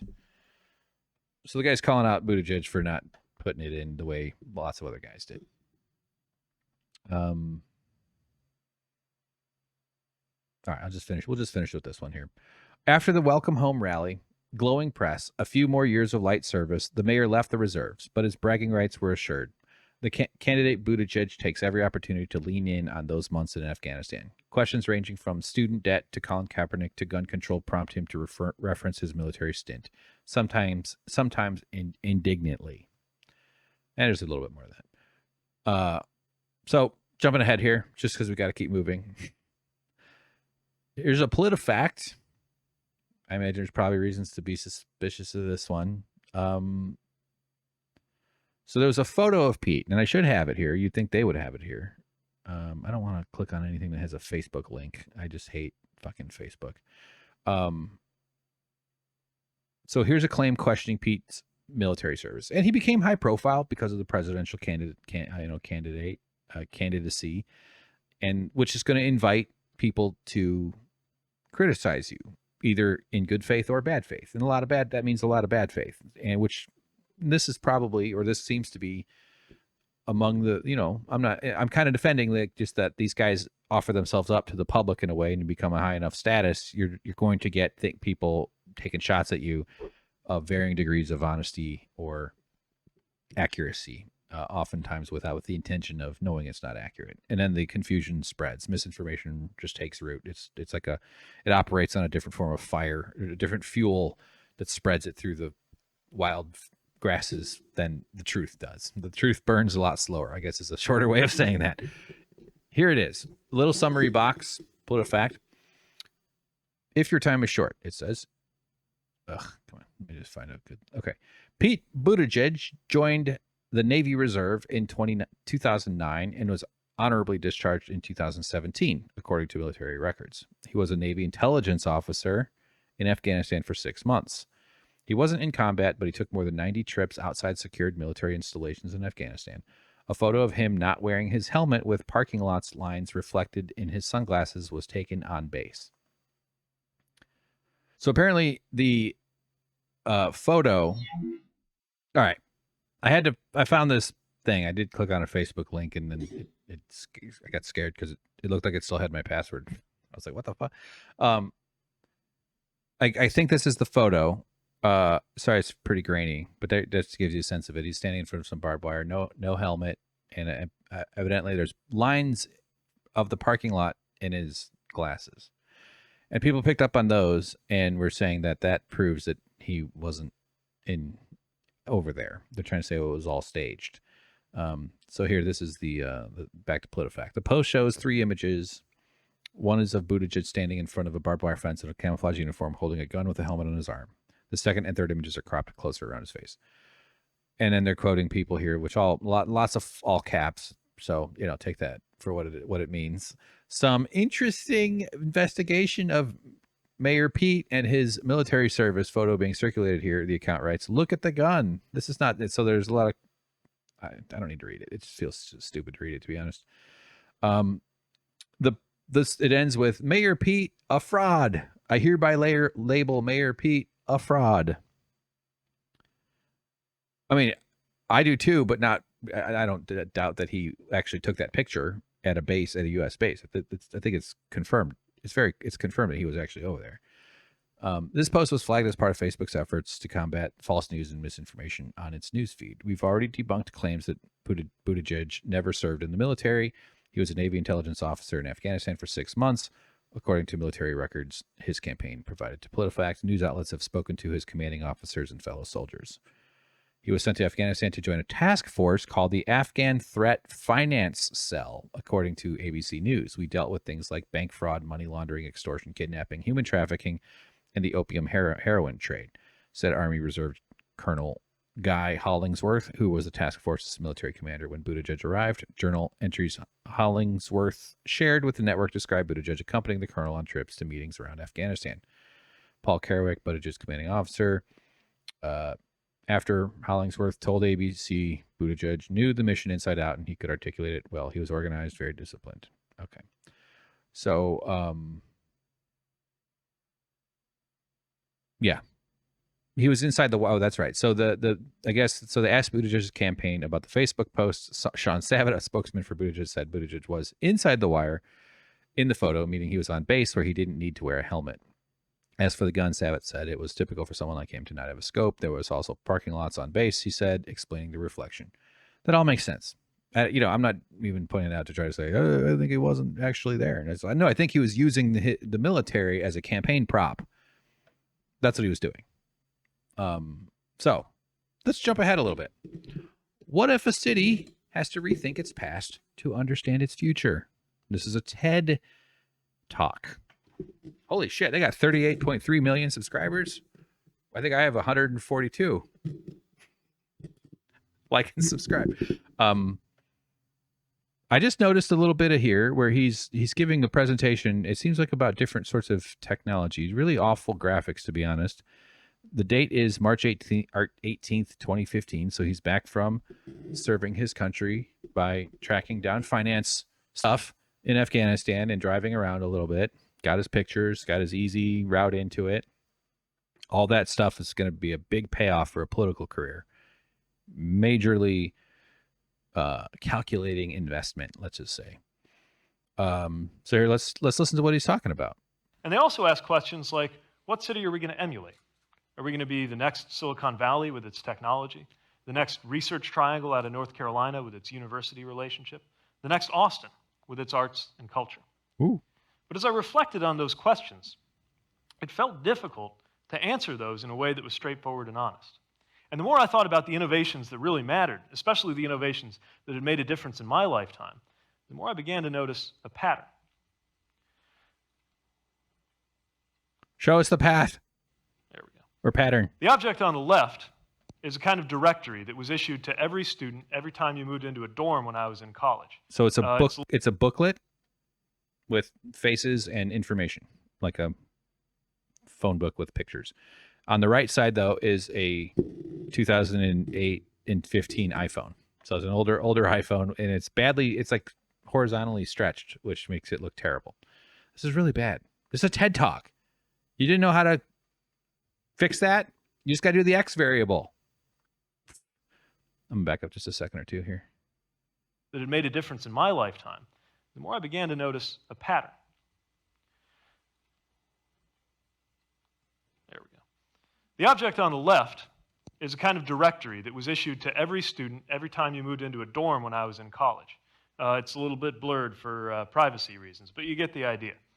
It's a A book that has pictures of everybody, tells you what dorm room they're in, has their email address and some other key information. A book with pictures of everybody's faces. We called it a Facebook. And the guy in the lower right-hand corner had the idea, along with some others, and he was just a guy in the next dorm over from mine, a guy who now has a lot more money than I do. It's Mark Zuckerberg. It's college Mark Zuckerberg. He says they called this a Facebook. That's what he says. It's just a Facebook. And the guy in the lower left-hand corner, or lower right-hand corner there, the one that's not actually as blurry, although it's still a bad picture, had an idea to put this online. He just was an innocent guy. Let's put it online. Got a phone call there. Don't know the number. And the guy in the lower right-hand corner had the idea, along with some others, and he was just a guy in the next dorm over from mine, a guy who now has a lot more money than I do. He had the idea that you could take this thing and put it online and make it Facebook.com. Two things interesting about this. Nope. First of all, Nope. Justin Timberlake told him to get rid of the. It wasn't his idea to call it Facebook.com. It was Justin Timberlake's idea. We all saw the movie The Social Network starring Jesse Eisenberg, who plays Lex Luthor. No, is that like a Sean something? Justin Timberlake, Timberlake, his character. Because it was called the Facebook at first. But let's listen to Petey Boy here. Keep going. Well, it already existed as a concept. He put it online. Secondly, what's amazing about Facebook is it takes something that we already have, namely our friendships, and gives them a different kind of life, allows them to play out in a different kind of space. The object on the right should be very familiar to everybody here. Also a remarkable innovation, but if you think about it, not one that is profoundly new, as though it came from outer space. It's a telephone. It's a telephone. But it's also a clock and a shopping list and a camera. All of those things existed before. And a data harvesting tool for people like Mark Zuckerberg and social media freaks and everybody else who wants to harvest human behavior to convert it into currency. But none of those things had existed before in one device that you could fit in your pocket. That was the innovation. Innovation. The word of the day. So did Mark Zuckerberg just take this innocent little phone book thing and decide that, you know what, this should be online? Is that really how it started? Or maybe you will. I searched for how did Facebook get started, found a Britannica.com. The company has a complicated early history. It began at Harvard University in 2003 as FaceMash, an online service for students to judge the attractiveness of their fellow students. Because the primary developer, Zuckerberg, violated university policy in acquiring resources for the service, it was shut down after 2 days. It was popular enough that he continued, and he stole the pictures. He hacked his way into the student database and got photos because he was a creepy perv who wanted to offer up women onto the internet so that people could judge their looks. It's a fucking disgusting origin story. But not according to Mayor Pete. He just wanted to put it online. The Facebook from the Book of Faces. It's that hokey bullshit. It's lying. People eat it up. Let's jump ahead a little bit here since we are going to get moving here. Oh my God, it's an hour and 39. Fuck. It'll probably be a little bit less if you look at your clock because there's always a little bit of trimming here. But fucking shit. Okay, let's go. And I'm going to try. Okay, so this is I don't even know what's going on here, what they're talking about. It's WSB-TV, South Bend Mayor Pete Buttigieg's opening remarks at Phoenix Forum for DNC chairperson candidates. Did I say the date? 2017. I think this one's just kind of Next up, and I'm going to try not to mangle this too badly, the mayor of South Bend, Pete Buttigieg. That's close. Buttigieg, right? Yeah, that's pretty good. All right. Yeah, good. Thank you, and thank you for the opportunity to be here, and good afternoon. And to everybody, the backbone of the Democratic Party, thank you for the thankless work you do day in and day out defending our values. I'll start with the most obvious questions you probably ask. Of raising prices on bread on poor working class people. They have they have more money. They have money we can get. Raise the bread prices. Make them hungry. Make them hungry. Asking, first of all, yes, I am old enough to buy myself a beer at the hotel bar. Secondly, it's Buttigieg. Buttigieg, a very common name on the island of Malta, where my father started out before he came to America to get his education and became an American. But around home, they just call me Mayor Pete. And luckily, this election is multiple choice, so you don't have to spell it. They call me Mayor Pete. I've been the mayor of my hometown, going into my 6th year. I love the job. It's a turnaround story. The week I got into the race for mayor of the city of South Bend, Newsweek had us on a list of 10 American dying cities. And I am proud to report that just 5 years later, our city is seeing the fastest population growth in over a quarter century. Why? Whoa! Now he's on the list of Newsweek's living cities. Well done, Mayor Pete. Let's just jump ahead to the end and give a fuck about what this guy has to say. Offices, governor's offices, let alone the Congress. We need to face that. We need to be real about that. And we need to get back to work. Just as our opponents on the Republican side have patiently and cleverly built their majorities. Time's up, so I encourage you to look at my platform on PeteForDNC.com. I'm looking forward to the conversation. Wait, PeteForDNC.com. PeteForDNC.com. Pete for DNC. Did he pay for renewing? Whoa, it's still there. Look at him. He's trying to, is he running for the leadership? Peter, it's time for new leadership to deliver a fresh start for our party. The solutions we need won't start in Washington. They will come from our states and communities across America. We must move forward, united, and begin building our future together. All right, good for you. I mean, I'm glad it's still up. I guess that's okay. No, that's not the spot. Fuck, I had this all sorted out. Son of a bitch. Here he's got a Vimeo. I'm Pete Buttigieg, and I'm the mayor here in South Bend, Indiana. I am going to have the worst fucking dreams tonight. Okay, so advance to 2019. Pete Buttigieg comes under fire and under intense fire at Democratic debate. This is on Today, the Today Show, starring right now. Elizabeth Warren gives him the old powwow chop. Elizabeth Warren and Mayor Pete Buttigieg stealing the spotlight. The mayor just recently had a fundraiser that was held in a wine cave full of crystals and served $900 a bottle wine. Think about who comes to that. Senator, your net worth is 100 times mine. I do not sell access to my time. I don't do call time with millionaires and billionaires. Sorry, these purity tests shrink the stakes of the most important election. Buttigieg, who is rapidly rising in the polls in Iowa and New Hampshire, also taking heat from Senator Amy Klobuchar over his resume. She threw a fork at him. It'd be fun. She licked a comb and then combed his hair. Matters. I think a track record of getting things done matters. If you want to talk about the capacity to win, try putting together a coalition to bring you back to office with 80% of the vote as a gay dude in Mike Pence's Indiana. Ooh. The debate just won. You've never been a gay dude in Mike Pence's Indiana, have you, Amy Klobuchar? I want to see a guy who's Blizzard. Now I want to look up the one where she talks about, because she did a campaign launching a Blizzard, and she just like talked about it for years. It felt like, let's see his hair in a Blizzard. The president actually sent out a tweet. He made fun of me for talking about climate change in the middle of a blizzard, and he called me Snow Woman. So I wrote back, hey, Donald Trump, the science is on my side, and I'd like to see how your hair would fare in a blizzard. She's one of the funny ones. She actually has like a really good sense of humor. No. One day after the historic House vote in favor of President Trump's removal from office. It was a constitutional necessity for the House to act as it did. Among the 7 candidates on stage, 3 U.S. senators set to act as jurors at Mr. Trump's impeachment trial. The night including frontrunner Joe Biden sharing this personal anecdote about connecting with voters on the trail. I held her by the shoulders and told her her hair looked real shiny up close.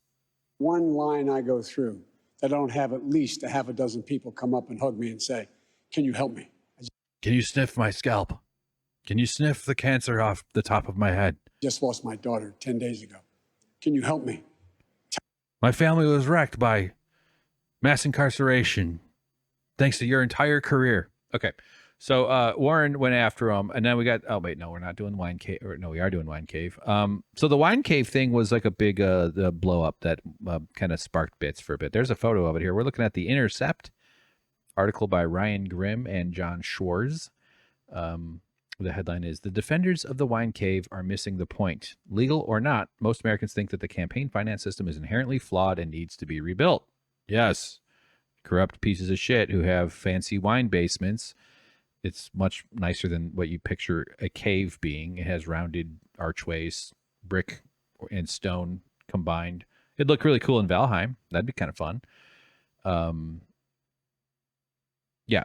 So here's just a opening bit here. The Wine Cave has touched a nerve. Celebrities, billionaires, and everyday healthcare executives. Oh, everyday healthcare executives. You know, these mass murderers have found common ground in the defense of Pete Buttigieg's recent fundraiser held at a Napa Valley wine cave. The arguments are varied, but revolve around a similar theme. Buttigieg, responding to Senator Elizabeth Warren's criticism of the fundraiser at last week's presidential debate, himself put it in terms of electoral efficacy. "We need the support from everybody who is committed to helping us defeat Donald Trump." He also justified big dollar fundraisers by saying they've gone on for decades and that it's unfair for Warren to, quote, to denounce the same kind of fundraising guidelines. Oh, to denounce the same kind of fundraising guidelines that President Obama went by, that Speaker Pelosi goes by, and that you yourself went by until not long ago in order to build the Democratic Party and build a campaign ready for the fight of our lives. By the way, I was in Afghanistan. Did you see this picture? Did you see it? Look at me in military stuff. See that? Yep, that's me. That's me. Oh, actor Jane Lynch threw down on this one. Wasn't planning. Here's her tweet. She says, "Hello, everyone. Billionaires in wine caves have as much right to say who gets to be president as waitresses in diners and plumbers in my bathroom. Class warfare is ugly. E. Warren, at E. Warren. Thanks for listening, everyone." I actually thought I somehow expected her to be on the side of the. Okay, so she's saying, billionaires deserve as much as waitresses in diners and plumbers in her bathroom. I like the idea that she traps plumbers. She's like Pennywise. She just has plumbers floating listlessly in her bathroom. She calls in a new plumber every week when she needs to feed, when she needs to refill the manometer. That's horrible, Jane Lynch. Billionaires in wine caves has as much wine say. Thanks for listening. That's crazy. Like, I've had this thought, and it's like a billionaire should have as much say on government as a homeless person, which is to say one vote. They should have exactly the same amount of influence, except that a world where that was true, you wouldn't have billionaires and you wouldn't have homeless people. So, but she's saying that we're leaving the billionaires behind. Their voices are not heard. We can't just let waitresses and plumbers have a say. Let the poor billionaires have their voices heard too. It's just not fair. It's not fair to them. Jane Lynch. Holy shit. Someone who downplayed it, though, this is a person named Bill Werrell. He is, well, I'll tell you where he works. One of the donors in the cave took to the Washington Post to downplay the affair. Of the roughly 50 folks in attendance, plenty were people of means, wrote Kaiser Permanente Vice President Bill Werrell, someone who makes, I don't know what his net worth is, but obviously a millionaire of some sort, possibly a billionaire, but someone who just profits off the healthcare system. The healthcare executive, if you live next to a healthcare executive, you live next door to one of the worst people on the planet. I think healthcare executives are among the most disgusting people that we tolerate. How could you, like, if you knew that person is responsible for the deaths of thousands of people, thousands. And on top of the death, the suffering and the immiseration of millions more.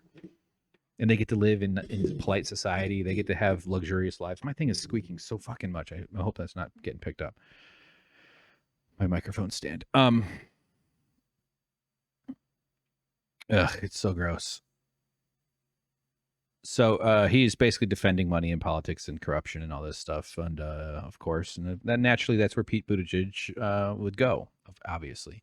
And Elizabeth Warren ended up taking, I think, a super PAC contribution after she pledged she wouldn't. I don't think she's as bad as Pete Buttigieg in that sense. But these and I could also defend not her per se, but like the system we have requires large amounts of money. Bernie showed that you can raise a lot of money from small donations.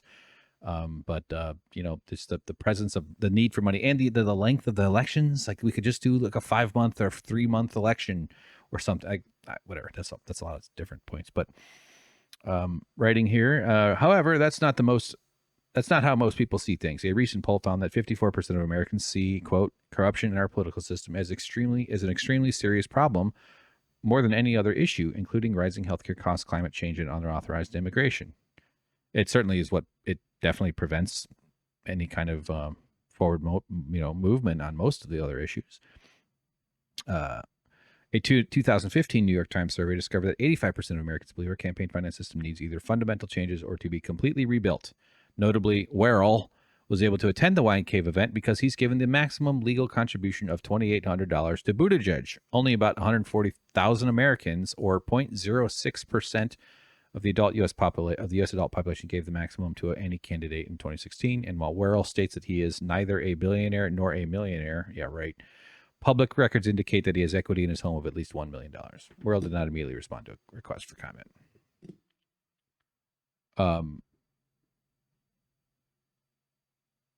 Yep. So wine caves, big money. This is okay. A little bit of here. The wine cave in question was named after, and the event was hosted by a man at the center of the savings and loan scandal in the 1980s. You named your wine cave. The largest giveaway to the financial industry in U.S. history until the 2008 Wall Street bailout. This was Craig Hall, 69, a billionaire several times over. An invitation to the event said that the dinner would be held in the Hall Chandelier Room Wine Cave.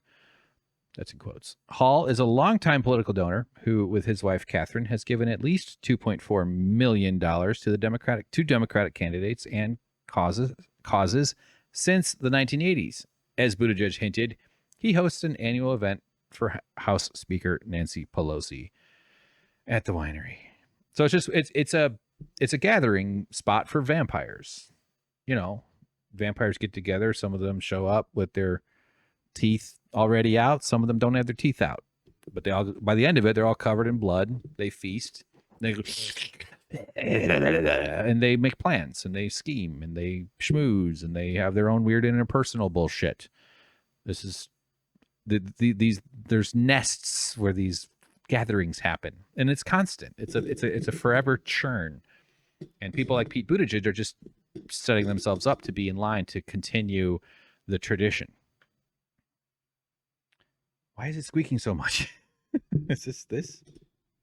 I got to work on that. It's driving me crazy. I like to move my mic around.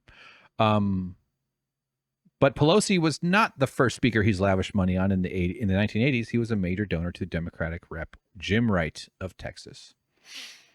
Made all his money in healthcare and real estate. So just segregating people from human needs. And this guy's a billionaire because we're a fucking sick society. Healthcare profits is a phrase that hopefully people in the future look back on and say, like, I can't believe, like, they really allowed that. They just allowed these people to just like step right into this thing and just suck money out of people when they're at their very worst. When you break your leg, when you get hit by a tired Uber driver on hour 15 and your leg is snapped, you know what happens? Rich people get more money. That's good news. That means profits are about to go up. When you fall down and get injured, when you get sick, when you contract cancer, maybe when you have a beard falling out of your face that you need help with. I haven't gotten any treatment for it because I don't have any money. I can't make a rich person richer, so I just live with my beard falling out. I have to own some of that. I could probably seek some kind of help and hope that it works out. But the entire affair of getting any treatment at all is so stressful. And I've had other priorities too, such as my mental health. I've had a lot of issues that I've had to deal with. And, but because I can't make a rich person richer right now, and that's my goal, patreon.com/winners and losers. Help me get some money. If I can earn enough money, if I can build up enough of an audience, I will be able to afford to give money to someone who doesn't need money so that I might have a hope of finding out why my beard is falling out of my face. And hopefully it stops before my nose hairs go and my eyebrows are gone and my eyelashes go. Because that's then I'm NoHo Hank, and that's fine. That's fine. He's an American hero, NoHo Hank. That's a Barry reference for those that don't know what I'm talking about. Yeah, so wine caves filled with super wealthy scumbags. I'll just read this one here. The question isn't really about the giving, as Lynch put it. Billionaires in wine caves have as much right to say who gets to be president as waitresses in diners and plumbers in my bathroom. And that's absolutely fair. A billionaire ought to have just as much say as a plumber, that is, one vote, as to who becomes president.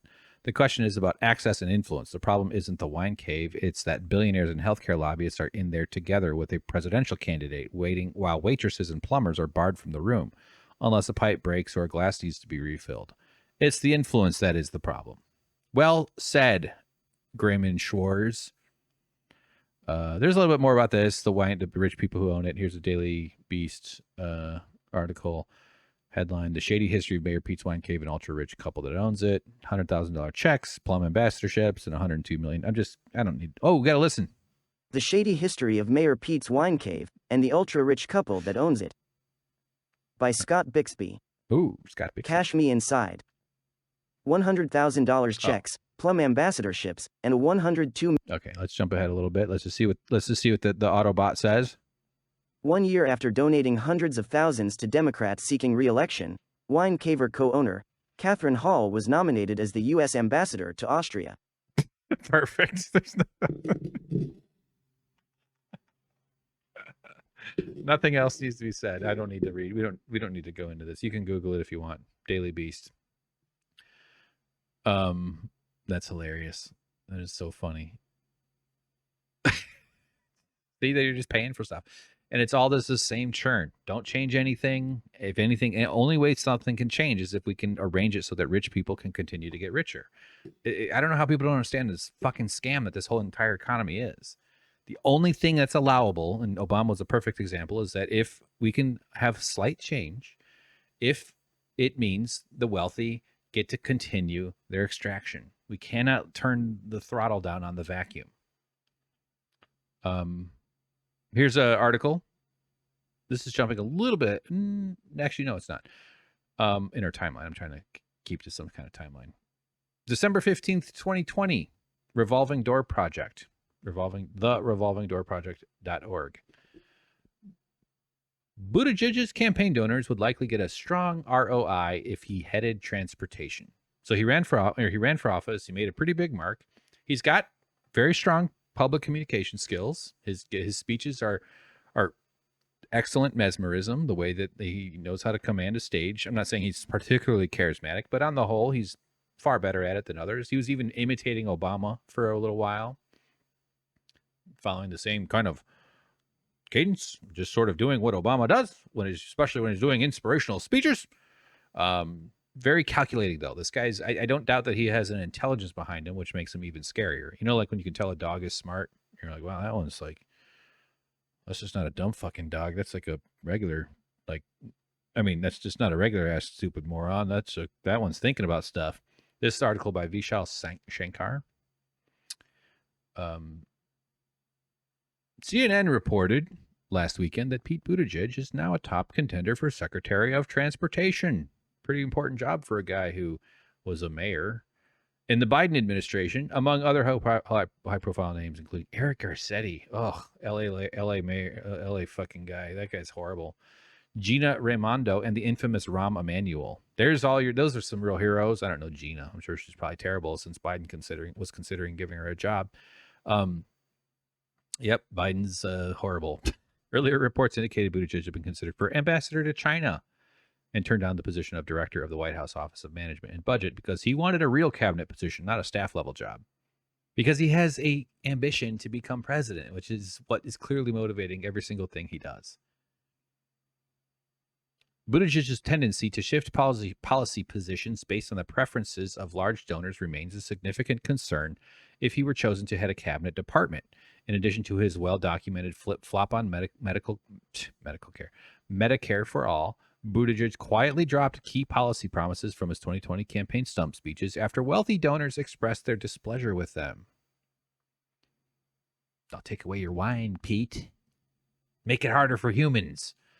He was also less than straightforward in disclosing 2020 campaign donors. The Revolving Door Project previously caught Buttigieg omitting more than 20 bundlers from a December 2019 list of his campaign's top financial supporters. Buttigieg's campaign policy director, Sonal Shah, a former Goldman Sachs and Google executive whose market-centric vision of change we have previously written about, regularly headlined the high dollar. Why am I not able to read this? High dollar fundraisers for wealthy donors, whom the campaign tellingly called its investors. By tapping his national policy director to oversee big donor fundraisers, Buttigieg eroded what had typically been a dividing line between campaign policymaking and solicitation of campaign contributions. The industry connections of Buttigieg's donors are of even greater concern, according to FEC data collected in the Revolving Door Project's Presidential Power Map. Buttigieg's 2020 campaign raked in large contributions from top executives at major technology and defense corporations like Google, from whom he received over $44,000, Apple, from whom he received over $16,000, Amazon over 12, Raytheon over 8. Public disclosures show that all four of these companies have repeatedly lobbied the Department of Transportation in the last year. Here's the money. Take it. Now you regulate. And it's so cheap. They're so fucking cheap. The ROI, the investments these people make is so small. You know how fucking cheap it is to buy these fucking scumbag politicians? They're all in on it. You can keep reading this if you want. All right, we'll just do this one more paragraph. Buttigieg offered a curious response to critics who said he was too closely tied to the corporate elite, saying the donations did not have a corrupting influence and were necessary to defeat Trump. You don't want that ugly-ass, shitty Trump guy to get in on this, do you? Huh? Give me money. Oh, Jacobin's Luke Savage. See, Luke has been on the Buttigieg beat for a while. Jacobin's Luke Savage found Buttigieg's arguments laughable, calling them, quote, transparent political opportunism masquerading as hard-headed political realism, and, quote, a grotesque leveraging of the language of inclusion in defense of America's billionaires and their right to flood the democratic process with campaign contributions. Well said, Luke. The Lever, February 15th, 2023. We're back to our year of our Lord, the year of money, 2023. Buttigieg pretends he's powerless to reduce derailment risks. So we've had a pretty busy transportation cycle in terms of major problems. Airlines getting or having massive issues. I know Southwest had a huge deal where stuff went shut down and most of their flights went dark or not dark, but like they had to cancel like everything for a long time. Huge backups, I think, around the holidays. So it was just all sorts of stuff that someone like this would indicate, that are indicating that a system is failing to fulfill even the minimum expectations of an already underdeveloped kind of thing. And so Buttigieg has been facing a lot of public pressure. Plus, it's kind of obvious. No one thinks that this guy isn't looking for further, expansion of his role. And he was given this job. He was rewarded. As that one thing indicated, he seems like he had a bunch of choices: Chinese ambassador to China, Office of Management and Budget, such and such, because he was part of the red wedding, the way that when Bernie was threatening to take even more primary victories, and Obama seems to have stepped in and sort of engineered a Buttigieg and Klobuchar pulling out of the race. And of course, Elizabeth Warren freaking stayed in, which split up the progressive vote for sure. And then elevating Biden to win on that Tuesday. It was like a Super Tuesday, big primary day. And so, of course, a deal was made. Of course, they made some promises to Buttigieg. Facing pressure from lawmakers. Oh, we got to listen to this one. I'm just going to skip a little bit. Train derailments. Secretary to upgrade its safety equipment and procedures.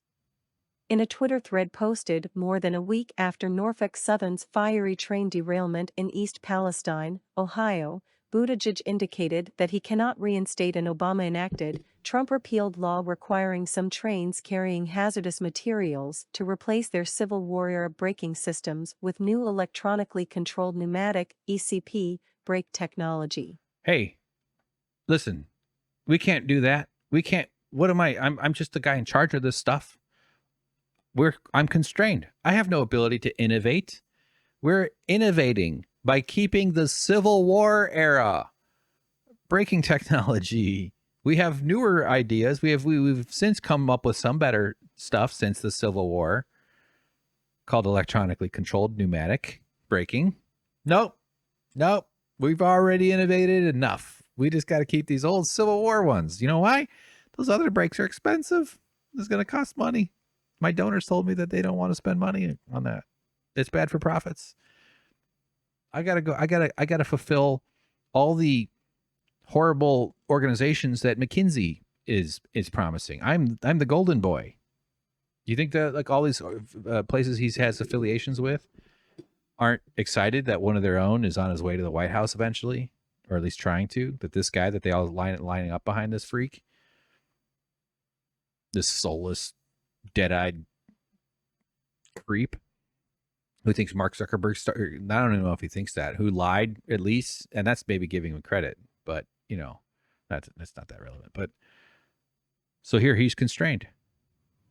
We're constrained by law on some areas of rail regulation, like the braking rule withdrawn by the Trump administration in 2018 because of a law passed by Congress in 2015, Buttigieg wrote. Buttigieg's tweet refers to a law passed by Congress in 2015, at the urging of the railroad industry, requiring the executive branch to conduct cost-benefit analysis of the ECP brake rule before enacting it. Trump used that law to kill the braking rule, but the cost-benefit analysis his administration used to do so was subsequently discredited. What? In response to questions. The Lever, by the way, really good outfit. They do good reporting. I actually have a bit from the Lever podcast. I'm taking a little bit from the Lever podcast. Hope you guys don't mind. So support the Lever. David Sirota is runs it, but they keep hitting home runs. It seems like they're often mentioned and referred to in other reporting, like, so they're doing good original reporting. So I'm a fan of the Lever. I like these guys. So Buttigieg didn't seem to want to do anything about this terrible disaster. This I think it was a vinyl chloride container thing spilled. The train system is, and also you probably heard, I don't have the articles for it, but I'm sure you remember the railroad workers threatening to go on strike, or I don't know if they were on strike. Yeah, no, they were on strike, I think. Sorry. But Biden and, of course, Buttigieg stepped in and forced them to go all back to work, you know, on behalf of these incredibly profitable railroad companies. Why is railroad company a private thing? That seems nuts to me, to have this incredibly important infrastructure. America does a terrible job with it, meaning we could be building out high-speed rail, safe transportation. It's probably the best form of transportation humans have come up with in terms of safety and like efficiency, keeping things on the ground. You can still move things at very high rates. Immense amounts of mass can be dragged behind a rail system, you know, compared to planes and ships and cars and trucks. You know, maybe there's some kind of pneumatic tube thing, but modern like technology, like cool sci-fi rail systems. But we have these antiquated old things. Is it expensive? Yeah, sure. Yeah, fine. It's expensive. But it's expensive because they have to make profit, because the freaks who run it, because the capitalists who are in charge of these corporations are all just part of scraping, harvesting the planet in itself and human labor to produce wealth for themselves. And that was what the railroad strike was about. These guys are working crazy hours. Their numbers were cut tremendously, so upping the risks for these workers who are actually operating the systems, who actually do the work, who have the expertise, completely squeezed. No sick days at all, ever. There's no redundancy. This just-in-time or on-time scheduling thing was what their version of that. And Biden stepped in on their behalf. Biden went in there and went after him and helped out the billionaires. Of course, Buttigieg was part of that. This East Palestine thing, though, Palestine thing, was this horrible. Then they burned it, launching chemicals into the air. There's chemicals sort of flooding the entire community.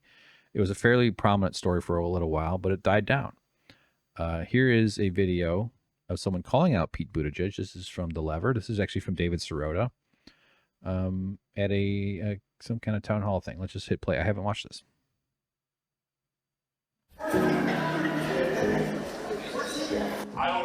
While this okay, so hold on. So someone's asking a guy on stage, I guess is what it's an audience person must be asking this. So he wasn't saying anything about it. He wasn't showing up, let alone even mentioning that this disaster had occurred, that this entire town had been nuked by this horror, not literally, but had been zapped by this chemical because of the unsafe transportation in these for-profit rail companies. While this horrible situation has gotten a particularly high amount of attention, there are roughly 1,000 cases a year of a train. That's around when he finally did say something, though. He came out and he's like, "Yeah, this one has gotten attention, but there's actually 1,000 a year." Transportation Secretary Pete Buttigieg has declined to revive them. Has declined to revive fixing the brakes from the Civil War era brakes. Yep. This train was subject to certain enhanced requirements because of the hazardous materials on board, but obviously none of that prevented what happened in East Palestine.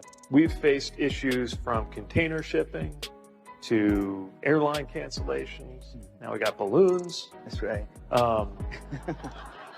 This dude right here, the Secretary of Transportation.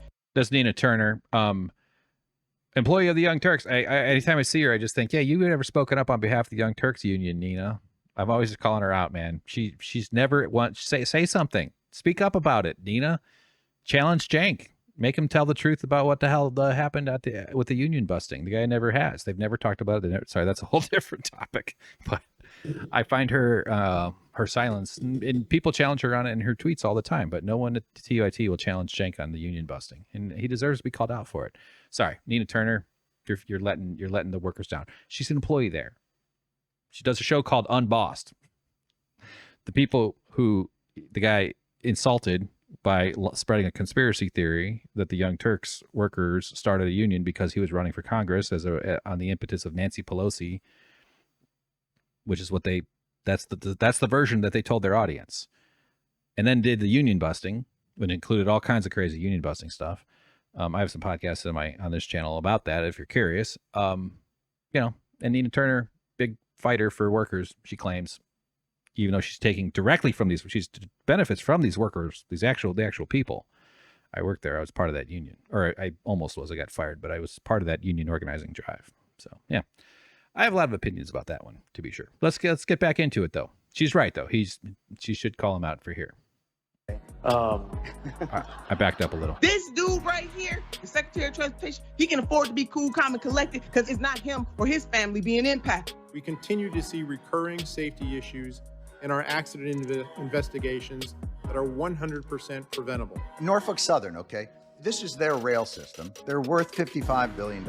They are responsible for upgrading these systems, and instead of putting that money into infrastructure, they've been doing stock buybacks. We have a very balanced approach to capital allocation, combining capital expenditures at a fairly high level with dividends and buybacks as well. That's our commitment to our shareholders, to get the operating ratio down even lower. We pay a solid dividend, we have for a long time, and we're using excess free cash flow to buy back our own shares. Pete Buttigieg, in fact, the agency has been considering a proposal to further weaken brake safety rules. And this is all at the behest of the industry's lobbyists. I mean, he seems to be, number one, thoroughly incompetent. Number two, completely asleep at the switch. This morning I woke up with my eyes swelled. My kids, we're just running in to grab something, and then we're going back to grandma's house because they keep breaking out in rashes. I have experienced headaches. So every time I go outside, my throat gets scratchy, sore throat, headaches. What is the current regulator right now? What have they been doing? What will they do? America, do y'all see what's happening here?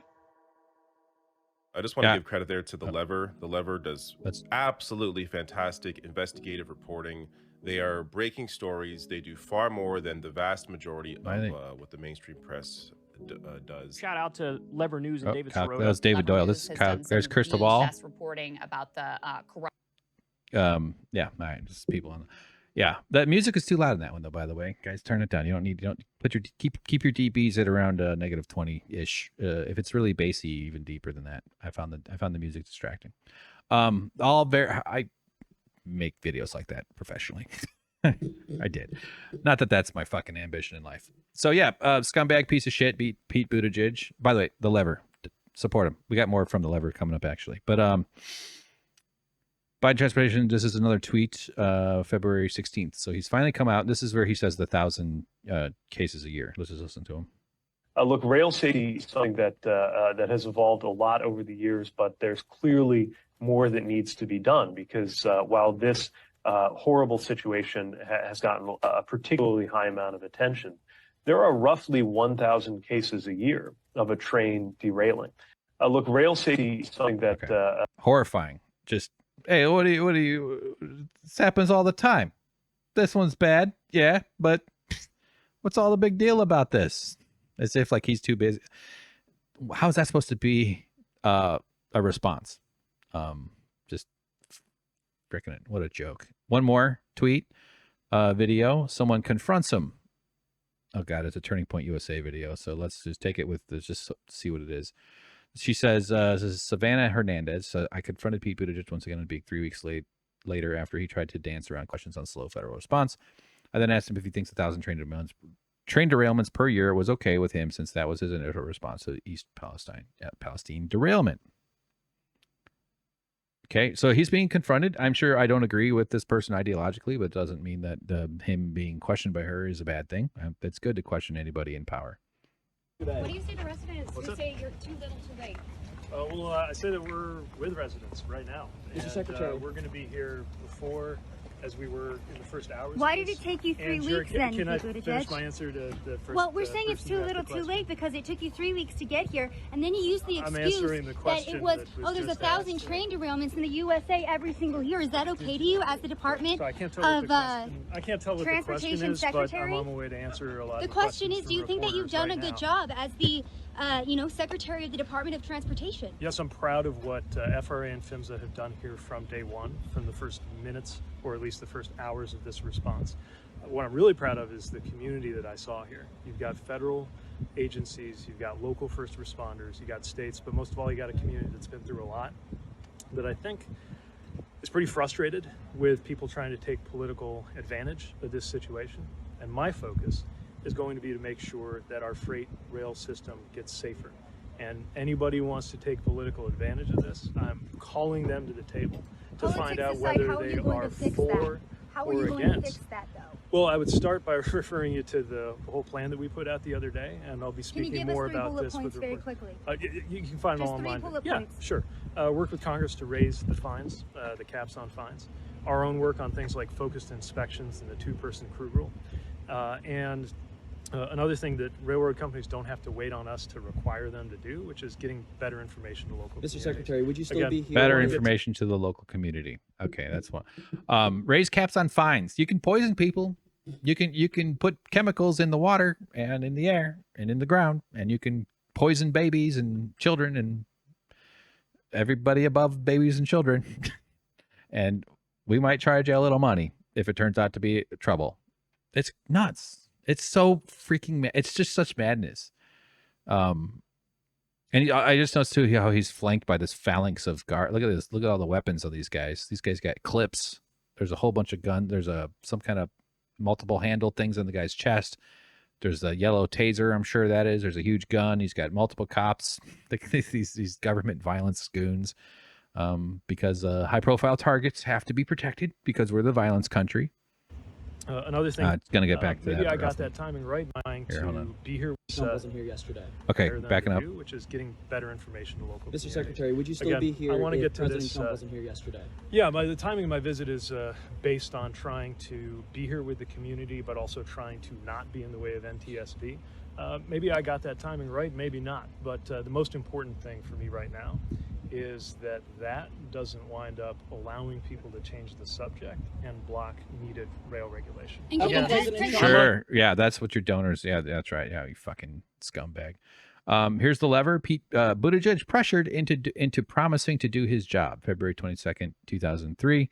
After pretending to be powerless, Transportation Secretary Pete Buttigieg is now talking tough and promising new railroad safety rules. So it got so bad that he actually had to pretend like he's going to do something about it, as if he's still, if he's not in the pocket of all these, massive corporations that make billions of dollars controlling critical infrastructure, like in something that could be operated incredibly well. It's just so frustrating that let's just hit play and listen. Thanks for choosing to listen. We're converting your article into audio and will begin playing. Oh my God. There it goes. Buttigieg pressured into promising to do his job.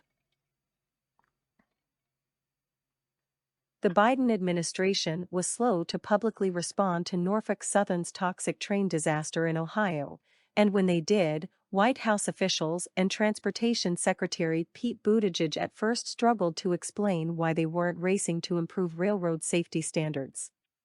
At one point, Buttigieg even implied he had little power to force the rail industry to upgrade its safety equipment and procedures.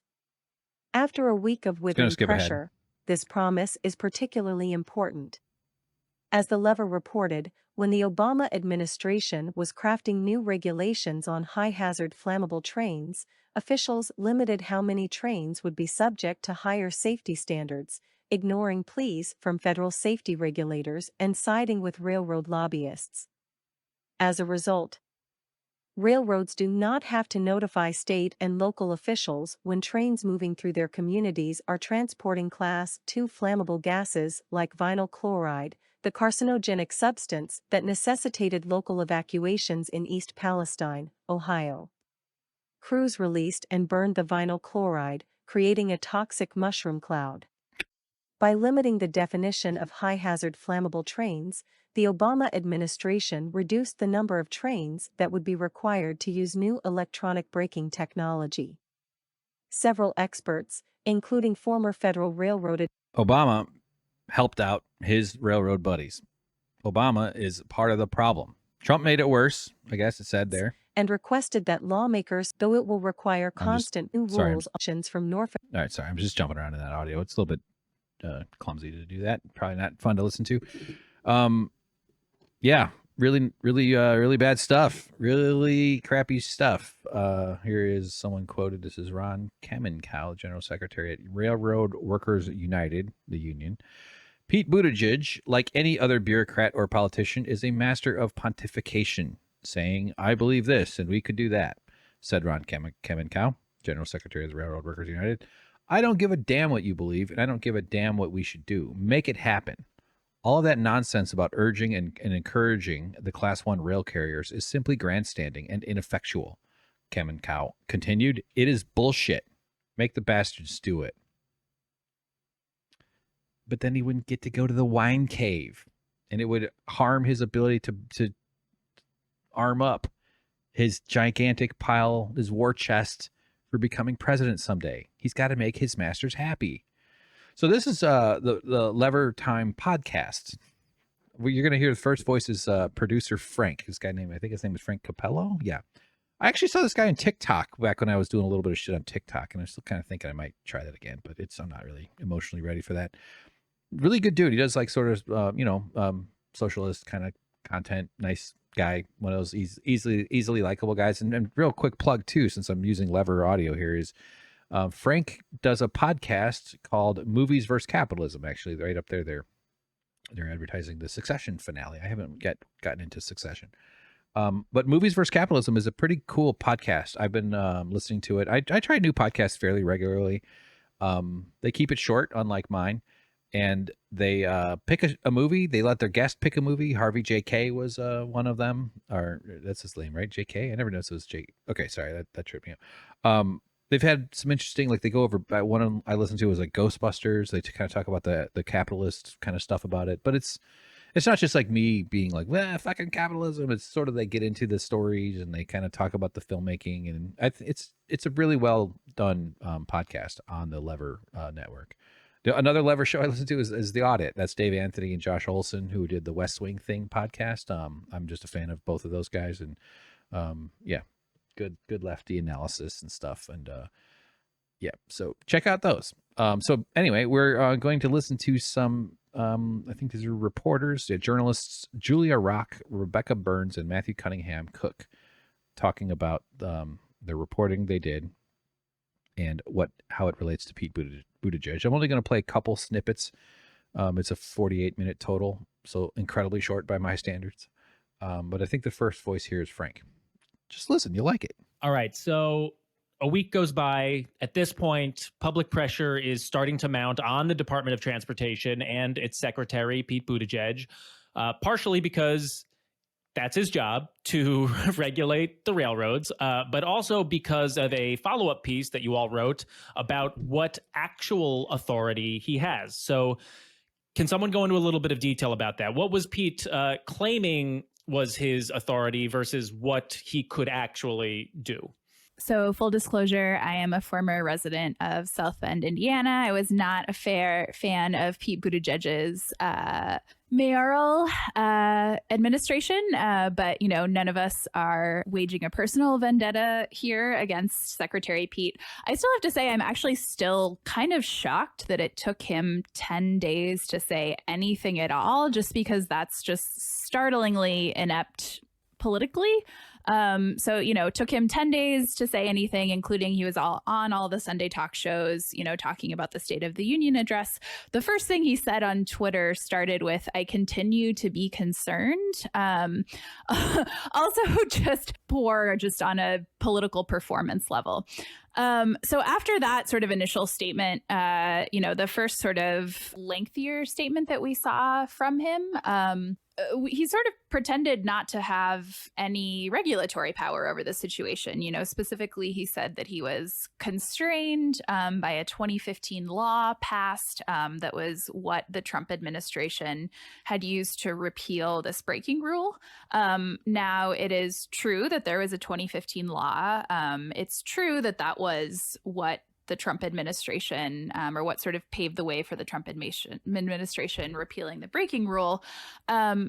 We were pretty sure it was not true that this meaningfully constrained him, besides sort of the ordinary, administrative procedures that regulators have to go through when doing rulemaking. And when we both looked back at this 2015 law that required the Department of Transportation to restudy the efficacy, the costs and benefits of electronic braking, and then also talked to experts, we found, he's a Secretary of Transportation. He has broad regulatory powers over transportation, including the railways. And these things do take time, but, there's no better time to start than in the wake of a horrifying rail disaster. I couldn't do it. What do you want me to do? Why did I do that? We can't just innovate. We can't just so we stick to the Civil War breaks because his fucking corporate. I'm repeating myself. Another chunk out of the same podcast. And I think Frank, the host, is the first voice we'll hear, and then we'll just listen to the answer. Just today, we're recording this on Tuesday. After weeks of building public pressure, Secretary Pete appeared on Good Morning America with George Stephanopoulos to make this announcement. But there's another side to the story, which is making sure that we move forward on rail safety in this country. The NTSB, National Transportation Safety Board, is an independent body, and they are independently doing their investigative work. But we don't have to wait for their final report to know that some things need to change. And so today, we are pushing forward a three-part drive on rail safety. Things that we're doing at the Department of Transportation to raise the bar, things that we need help from Congress to do in order to hold rail companies accountable, and things that this industry needs to do differently. I got to tell you, ever since I came into this job, I have seen the power that multi-billion-dollar railroad companies wield, and they fight safety regulations tooth and nail. That's got to change. The future cannot. Dude, we've seen the power. We've seen the power that these businesses to fight safety. You are fighting on their behalf, Pete, as if he's watching. You are the problem. People like you, they pay you, they buy you. You're bought into their worldview. You're a defender of their principles. You worked for McKinsey. You use the military service as a backdrop, as a prop for your fucking ambitions. You've only ever served these people. He's sitting here pretending like he gives a shit because he knows that people believe lies. He knows that it's easy to lie in this country. We don't hold people to account for this kind of nonsense, for all this bullshit. Let's just keep going. I do want to hear what the response is to this, so I might let this play till after Pete talks. Be like the past, and I am calling for that change to begin right away. You're saying it should begin right away, but Ohio Senator J.D. Vance has said that the administration was loosening rail regulations. No, I'm happy to talk with him more if he wants to understand the work that we're doing. I mean, whenever you play these clips, it's so fascinating to me because I never, I don't listen to this. I usually just read, and he audibly gulped before he said multi-billion-dollar railroad. It pained him. It made him nervous. Yeah, it made him nervous. He audibly gulped. Let's go back a little. Listen to it again. Senator J.D. Vance has said that the administration was loosening rail rates. Multi-billion-dollar and things that. Okay, it's in this chunk here. This industry needs to do differently. I got to tell you, ever since I came into this job, I have seen the power that multi-billion-dollar railroad companies wield. I have seen the power. That multi-billion-dollar, like the. Okay, I want to hear the guy. He audibly gulped before he said multi-billion-dollar railroad. It pained him. It made him nervous. Yeah, it made him nervous. He audibly gulped. He's like, "Oh no, my corporate Don't say the B word. Don't say the B word." Yeah. So what do you all think about this announcement? Is he finally rising to the occasion? Is this lip service? What do we make of this? I mean, okay, so two things. Number one, we don't have to wait until the completion of this inspection to know that something fundamental needs to change. That's like a very easy day one statement to make, and also the complete opposite of what he has been saying in all of his previous statements, which is we are going to wait until the conclusion of this investigation. I think it's undeniable that without the pressure, from our reporting, from now the broader reporting that's broken out from this kind of statement would not have happened. Even so, I'm just looking at the list of things that the Department of Transportation is saying it's going to do. The first column is what they're calling on Norfolk Southern to do. Number one is encouraging Norfolk Southern to join a close call reporting program where railroads and employees can report unsafe events. Again, this is something that if he wanted to, and I believe he's been encouraged by rail unions to do, he could make this mandatory. He doesn't just have to ask the railroad nicely to please let employees report when trains might crash in the future. Please, can I please keep the donations flowing? Please, I'm going to need your money. He's setting up relationships. He's defending the work he's done, which is to glue himself to these monsters, these capitalist monsters who own the society. And he's going to need to feed off their largesse, and they're going to also need his political connections, his abilities as a public communicator, because they're trying to set up the new generation of Nancy Pelosi's. That's why, yeah. Just a little bit more of this, and we'll... I was just going to say, very level answer from Rebecca. And the only thing I would add is just like what an about face that is from how he was, first silent for 10 days, then saying like, oh, we're constrained, Congress should act if they want to.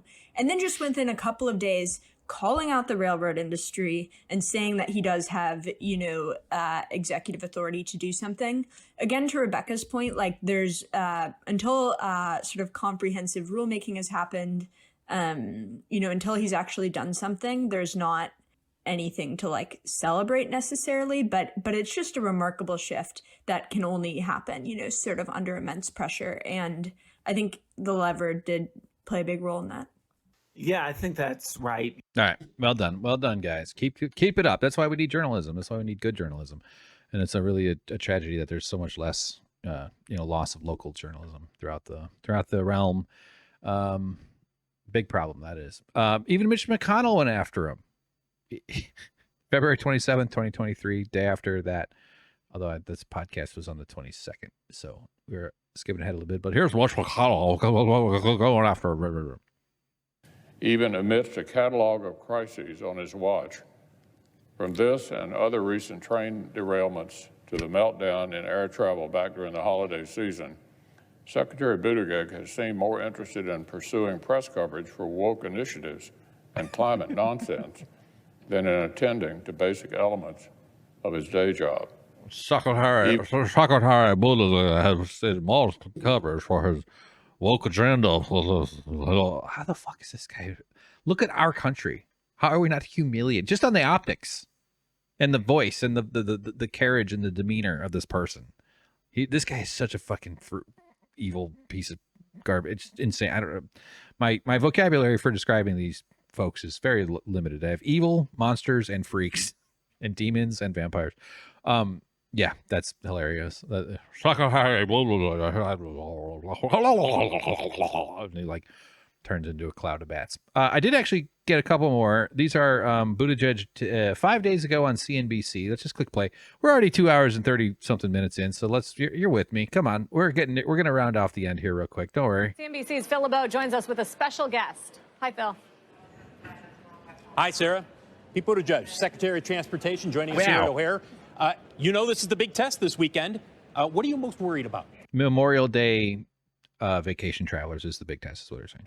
Well, look, we're watching the system closely because we're going to see some of the biggest volumes of traffic we've seen since before the pandemic. So far, so good. Matter of fact, yesterday, preliminary numbers suggest we did see the most passengers getting on airplanes that we've seen at any time since before COVID.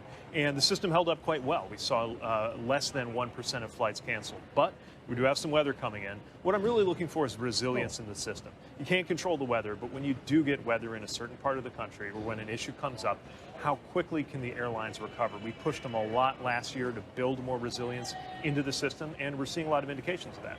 And you know that he's just such a bullshitter. Just the way he speaks. If you're not feeling it, if you maybe you weren't as convinced as I was when I started this, he's just every sentence is so calculated for optics and for trying to sustain this, and it's just he's such a fucking bullshitter. Every single bit of it. That you have the situation where you've got pilots been added, flight attendants who have been added. But we talked to Scott Kirby, CEO of United Airlines, not long ago, earlier this week. He said, look, we still need more air traffic controllers. And he's concerned that when you add in the potential for these fines... Okay, so they go on about air traffic controllers and stuff. I mean, there might be more to the rest of the interview. I didn't watch the whole thing. Here's Pete Buttigieg. Now he's in the Midwestern tour. This is a day ago. I think they were in Milwaukee on WISN 12 News. Only 44 views, May 31st, 2023. So that's actually today. I just have it. Why do I have it? So it is kind of funny, actually. Let's get the reporter on screen first. So he's being interviewed by what might be Lake Michigan. It looks like some big bridge in the background. But it's hard to tell if it's the full lake. It seems like it probably is, though, because they're in Milwaukee. This question. If there are problems this weekend or this summer, whose fault is it? Is it the airline industry or is it your administration? Look, ultimately, airlines are responsible for their performance and for their customer service. Now, ultimately, it's the airlines, not me. I'm never responsible. He's good at that part. Also, notice that the reporter's mic is not getting the wind. Pete's is quite well picking up a lot of wind. Say about 5% of the delay minutes that we've seen have to do with air traffic control staffing issues, and that's one of the reasons why we're pushing very hard for a budget that allows us to grow air traffic control. Is that getting any better in recent months? Yeah, we've been able to bring on 1,500 this year. We have 1,800 planned for. Just going to skip ahead and hit play. You and President Biden proposed a new rule recently in terms of the airlines compensating passengers more for delays. Curious where that sits in terms of the process. When will that be implemented? And what's the response been from the airline? Well, frankly, the airlines are not happy about it. I'm not surprised. They don't want to have to compensate passengers in these situations, but we think this really needs to happen. And we've seen policies like this successful in other countries. So it's going to take a little while to develop it and make it formally a rule, which is why we're encouraging airlines to do it before we get the rule done voluntarily. But I know they probably won't do that on their own, which is exactly why we need to make this part of the regulatory. Bullshit. That's very common, not just unique to Pete, obviously. Like, oh yeah, we're going to do something. The public's pissed off. We need to get them off our back. We're going to do something. We're going to do something. Do it voluntarily. And then it goes away because the news cycle pushes on. Or if they even never get close, they're able to let the airlines get out of, control the way they write the rules too. Or not just the airlines, whatever industry is being, this is what a corrupt society does. They allow the societies that are, or the businesses and industries that's supposed to be regulated on behalf of the people for the common good to write the laws, control the things. And even if they occasionally have to actually accept some kind of regulation, they get to write those or put in the exemptions or make it so that the fines don't go up or reduce liability and all that kind of crap. Pete Buttigieg has a Reddit. This is where I found this Yahoo video. It's a bit weird. I couldn't imagine. Oh, they call themselves Pete's here in our Pete_Buttigieg on Reddit, a subreddit. Hey, Pete's. So I'm interviewing Chasen tomorrow. Shh, don't tell anyone. And as you all know, he's done it. But I'm not trying to pick on any of these people, by the way. It's funny that they call themselves Pete's. Oh, man. I am certainly not a Petey. I'm a sweetie Petey. Oh, there's a picture of Joe, a pic of Joe and Pete cheesing. We got Joe, that's Joe Biden, President Joe Biden, leader of the free world, and Pete behind him. Both looking real like having a funny little moment, little yak. I imagine one of them said something like, and that's why I'm calling her, that's Mrs. Joe Biden. No, wait, I'm Jill's husband. That's his favorite line, is to say, I'm not the president, I'm Jill Biden's husband. Kind of highlighting the root misogyny of our culture. So this looks like 12 minutes, so settle in. We're gonna watch all of it. No, I'm not joking. I don't know. This lady's talking to this is Yahoo Finance, and she's speaking to Pete. May 31st, 2023. This is today or yesterday or whatever.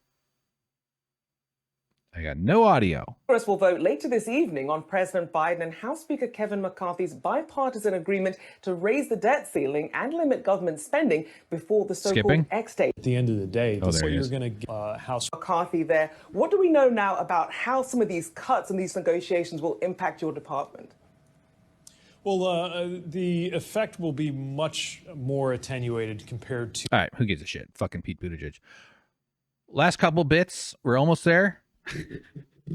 I am so ready to go microwave some beef broth or some bone broth into some soup. Turn it into, and then I have to cook some eggs too. There was a film called Mayor Pete that came out on Amazon. This is the trailer. I figured we'd watch it together. Why not? We're already into this. We're already into this to the end. I think you want to make sure that I ask him. You spent so much of your life hiding who you truly were. Did you feel like you were able to be your true All right, self? you know what? I can't do it. I don't want to. I'm so ready to be done with this. It's not going to add anything to what you've already learned. Let's finish up with Chapo did a pretty good show where they talked about that documentary. I've never seen it, but I did want to finish with this. We are at the end here. Jordan Chariton is the guy who does Status Coup. He worked at TUIT for a stretch, as did I. I've never met him in person or talked with him or anything, but I'm sure he and I would have some interesting conversations if we ever did meet. But despite all that, or that has nothing to do with this, they've been doing good work on his YouTube channel, Status Coup, doing on the ground reporting, something you don't see as much these days. And so this is a reporter for Status Coup, Louis DeAngelis, interviewing Christina, who is a Darlington, Pennsylvania resident, which is about 6 or 7 miles from the Norfolk train disaster. Remember, this shit happened in February, and there's, the corporate media has moved on. No one's paying attention to these people, and these people are stuck with they can't leave. I mean, it's expensive to move if they can, and if to uproot their entire lives because these monster freak evil people wanted to keep Civil War era brakes on their trains so that they could continue to enrich themselves by restricting human needs. In other words, controlling the railroads in order to make money. And that means that these poor folks have to live with chemicals and poison and horrifying stress and chronic medical conditions, exasperating anything that they may have already had. Children are going to have developmental issues, but the system's working because we have regulators like Pete Buttigieg making sure that they don't face any actual change. We have bought off politicians like Joe Biden, who are in the bag for the bosses, as is evidenced by the railroad, the way he dealt with the railroad strike. And we have folks like this, regular ass people who live in these places who have to face being poisoned, having their bodies become repositories for toxic chemicals from corporations. They don't care about the environment. They don't care about destroying farmland. They don't care about messing up groundwater. They don't give a shit about any of these people, other than to the degree that someone might point a camera at them and let them tell their story. So I just wanted to finish with what this woman is saying. I forgot her name. Sorry, there, Christina. I had Darlene in my head. It's Christina. So here we go. I guess, is there anything else that you want to add to the conversation here? Otherwise, I really appreciate you taking the time to reach out. Well, I think one thing is I think people should still stay away from the creeks, because just a few days ago I went down the creek, and a lot of people have seen another gentleman going around and poking around the creek to see what comes up. But I went down there to see for myself, and when you first look at the creek, I mean, it's still like black, just looking at it. But when you go down there and you start poking around in places, you still get this like white sheen that comes up, and you flip over rocks and it just like oozes out of the sediment and off of the rocks. But I recently got a respirator to go down with, but even that, you can still feel like your eyes burning. And so the creeks are still really bad. And I've talked to people with the EPA, and they're not sure yet how they're going to fix it, because they've said that it's in the surrounding soil at the creek now, and up in Sulphur Run, it's so bad that they might not be able to fix it.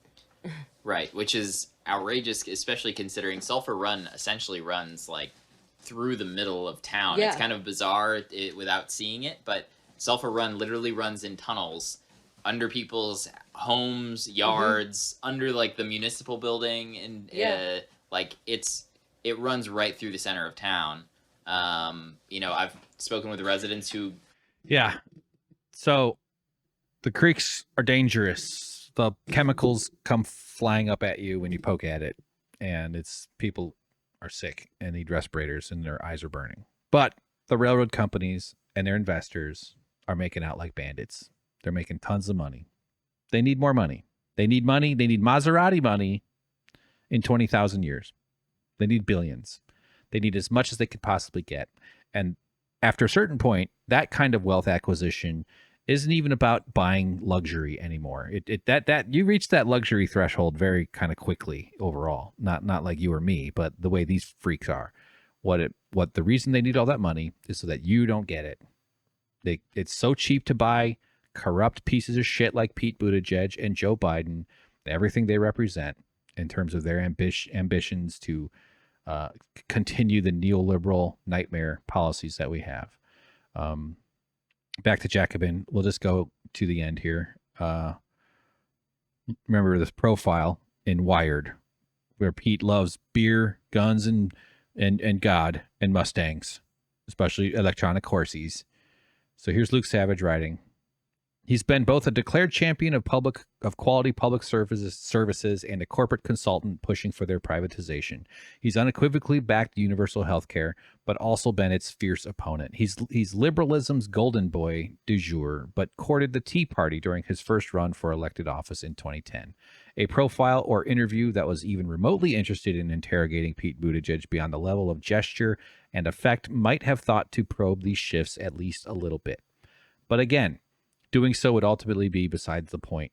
The political and media culture that produces and celebrates figures like Pete Buttigieg isn't remotely concerned with ideological consistency.